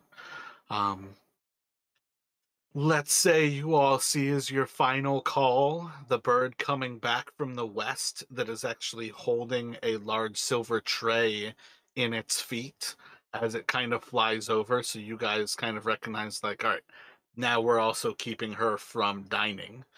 And kind of like as you make your way up the stairs, you'll see as the bird flies into that room and continuing to kind of flap its wings, it's going to set down the tray onto the table. And as it sets down, it's going to land and with a single of its legs start to set out all of these different items of food. Essentially, this is going to be kind of like vegetarian fare, almost very um like hand to mouth, kind of like fresh out of the garden kind of things.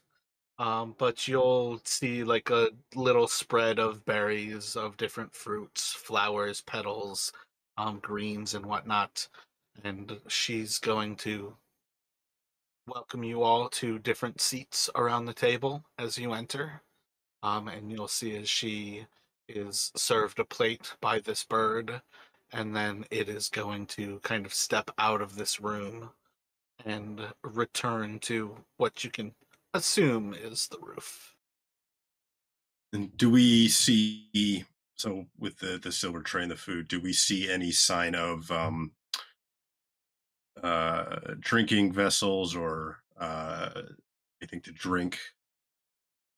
Yeah, I think in among some of the things you would definitely have different like carafes as well as cups served. Um, yeah, I guess more. I guess the question is, do they contain? she is not entirely lacking of an alchemy jug, but you don't know that she. Is that what you're kind of getting at? Oh, was it like if it was water, maybe we could I'm just thinking like, okay, we know what the thing can make. You Maybe could do an investigation. Well, I guess perception if you've got that instead. Um, right, you've got perception on Jarek. no, I have investigation, not perception. Yeah. But So kind of smelling it over, it's not just water. There's certainly a hint of an oil. I feel like 16 is probably enough that perhaps you can pick up like the scent of this is like rose water, basically. Maybe like this carafe of water has like 2 or 3 drops of rose oil. So it has an effervescence or like a perfume to it, but it is essentially just water.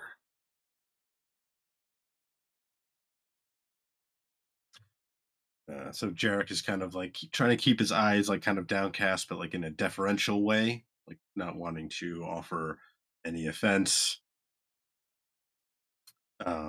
He would, kind of thank her for her hospitality, trying to be kind of trying not to give away kind of his apprehension, trying to be kind of almost acting as if this is like a normal sort of invitation kind of thing.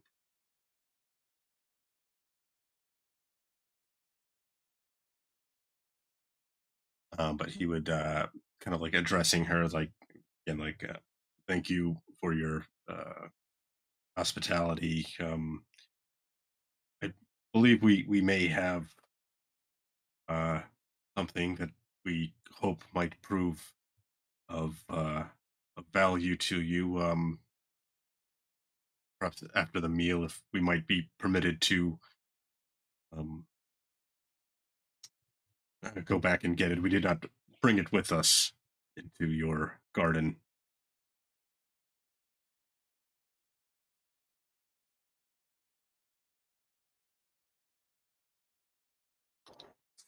So maybe as she kind of takes like the first bite, a little bit of greens, and you see as she kind of like spikes it into like a brightly pink colored flower, and she just takes this small little bite, and she's just kind of chew for a moment as she listens to you. And what is it that you believe I would find more beautiful than my orchid? And I think here you would see that there's actually a plant growing in the rear of this building that is the flowering black orchid.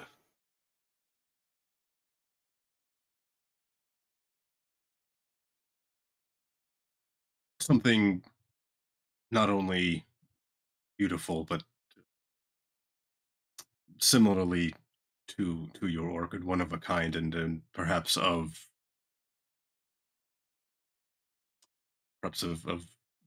great use as well. Should you,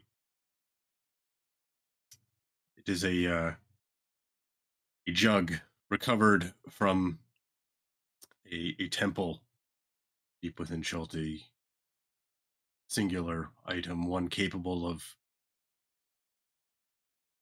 producing any number of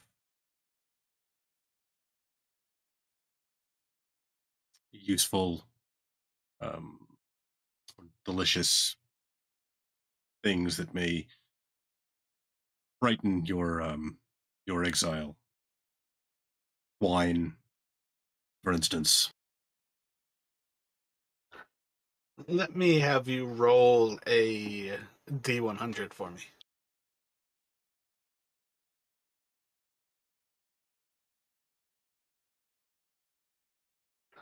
Just going to kind of laugh a little bit.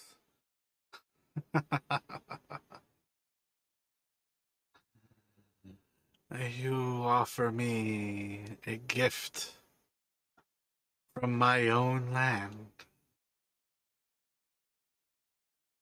You may eat.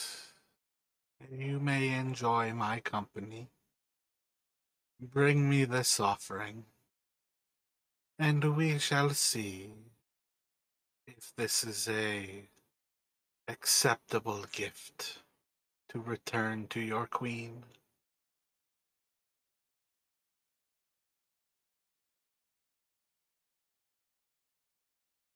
Jarek will kind of nod again, sort of deferentially, and turn to the meal for now.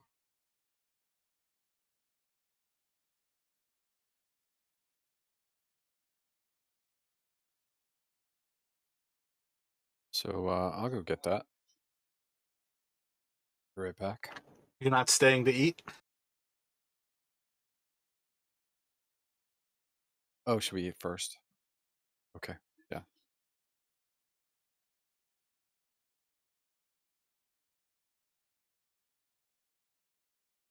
It's really great. Everybody's enjoying themselves?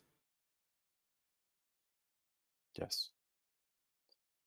I need a constitution saving throw from every character, please.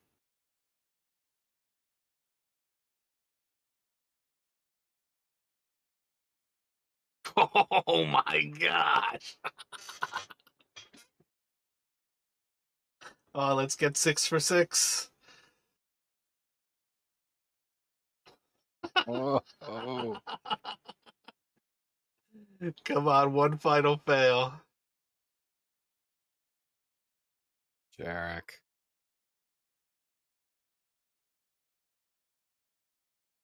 So, Zeros is going to be hanging out, casually eating with everyone else, as all of the adventuring party seems to grow sleepy, and they are going to fall into a deep slumber. And across the way, Zeros has none other than Zalkore as his only company. Looking across the table to him, she's just going to smile wide and perhaps we have arrived at the time for you to pay your debts, and you can return my magical creation. And if I am happy, I will return their lives to you.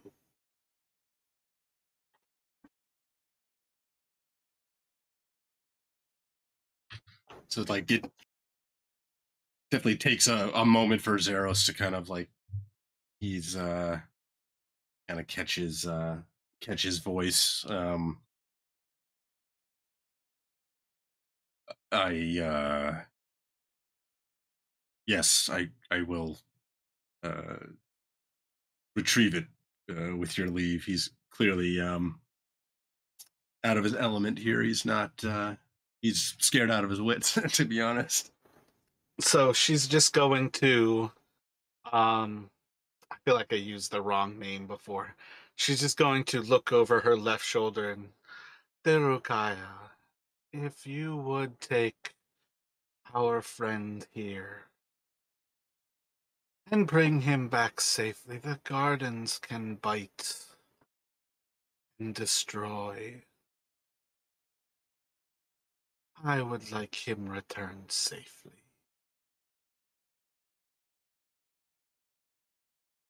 And as you look, she's not looking at anybody. What would you like to do? Oh, so like the name she said she didn't seem to be speaking to anyone that I can see or that Zeros can see. Yeah, like the birds aren't reacting. She's like looking over her left shoulder. There's a bird there, but she's pretty clearly not like talking to it. But what do you think Zeros is doing? So should we should we go then? And he'll kind of try to repeat the name, essentially trying to play along with her what she's saying. He's not sure. He Maybe he's walks. He walks with you. Return quickly, and no harm will come to you. yes, of course I will be back as soon as I can. And he's kind of gonna like looking around the table, kind of like almost apologetic, like not sure if like she's gonna kill him all as soon as he leaves, but he doesn't really have any uh better idea of what to do. So he's gonna go ahead and start heading kind of back out the way he came, and thinking to make his way back um towards the entrance, and eventually back towards where they left the packs with Eku and Krug. More or less following the path that you came through. Yeah. Gotcha. So there'll be points where you certainly notice that two of the Ebli are following you, flying overhead. But you are also going to kind of like. Let me actually get an Arcana check from Zeros.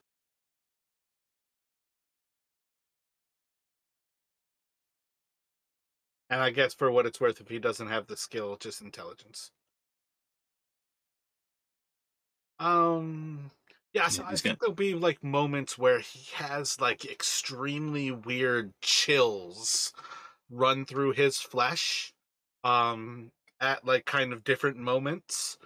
But overall, you kind of walk back to Eku and Karut.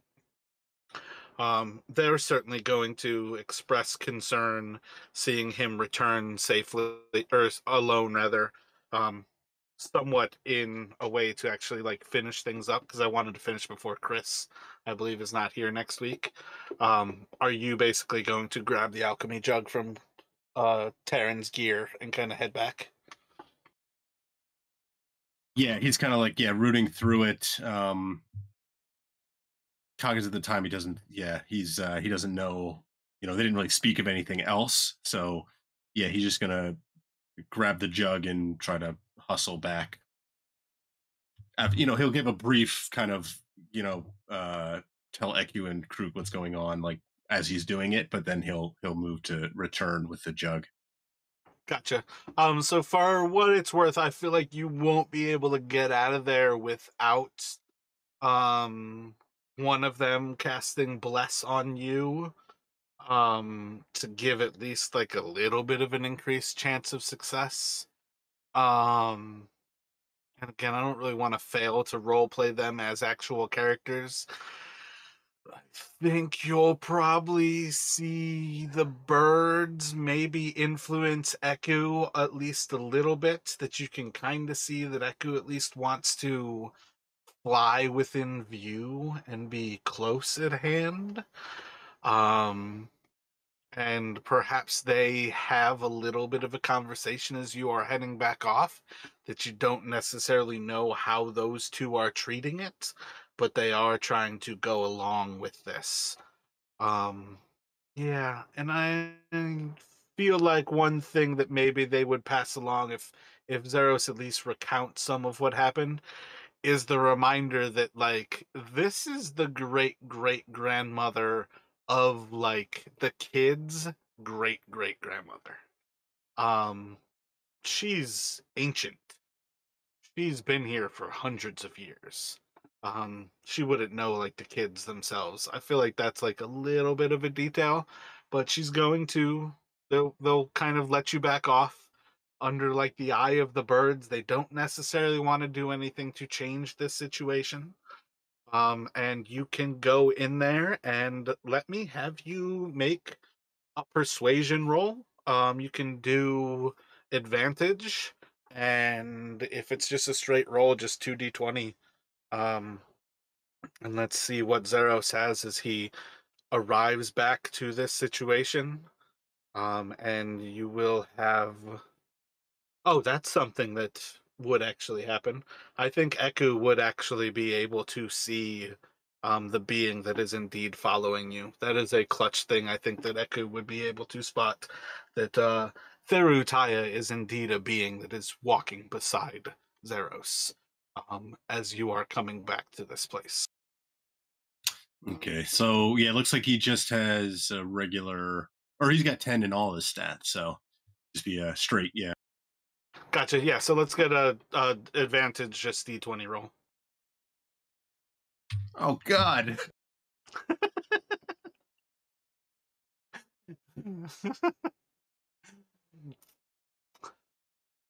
um so yeah, I think you are going to come back to the presence of Zalkore, still kind of enjoying the platters of food while your friends are all kind of passed out and unconscious at this table. Noticing that there's different levels of like belabored breathing between them. And she's more or less kind of casually going about her day. And she's going to kind of look to Zeros as you enter and pour me a glass of your finest wine.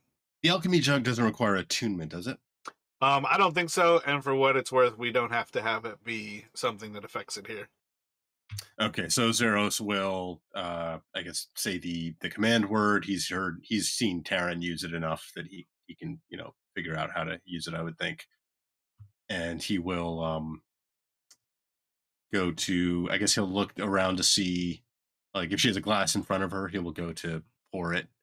He might, if he's like, yeah, no, he'll do that. Gotcha. Yeah, I feel like the hilarious thing of offering the alchemy jug, if you guys had already used it, like, how do you prove it?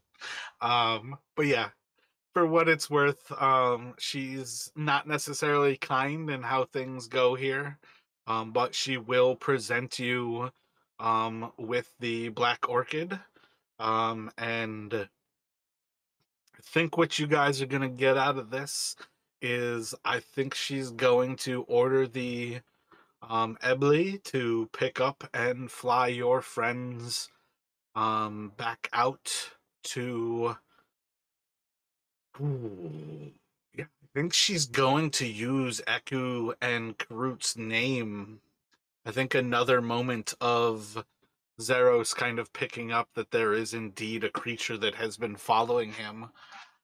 She's going to use their name and basically have the birds fly your friends back out of Nangalore and drop you all off securely with Eku.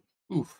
I was getting ready to have Zeros, if that wasn't going to work, to, like, if you let them go, I'll stay here with you, kind of thing. You're poorer, but That's not the kind of company she keeps. yeah, I've kind of figured those statues are more her style. Different level of rock garden. Yeah, they can't talk back, they can't complain. Can Echo tell us what the invisible being was? I think for the sake of kind of wrapping things up on like what you all kind of pick up here, my headset is dying, so I have to go back to full speaker. So I will try not to have anybody speak while I have my mic open. But I think across what you have translated and what you all can describe to her, you guys can pick up that so that first statue that you wrote down the sentence from said, worshipped by her people and by Thirutayu, who loved her, is scratched out to say who betrayed her. And that was, again, the word loves was scratched out for betrayed. The figure with its face clawed off had the word betrayed drawn into its face. And then the words around the mezzanine were true love, faithful general, safe will you rest in Nangalore eternal. None will disturb you while I live. Such is my vow of penance, and for my sins I cannot die. So I think with that actual translation of what you were able to copy down, the 20-foot statue is a statue of Theru Tayu.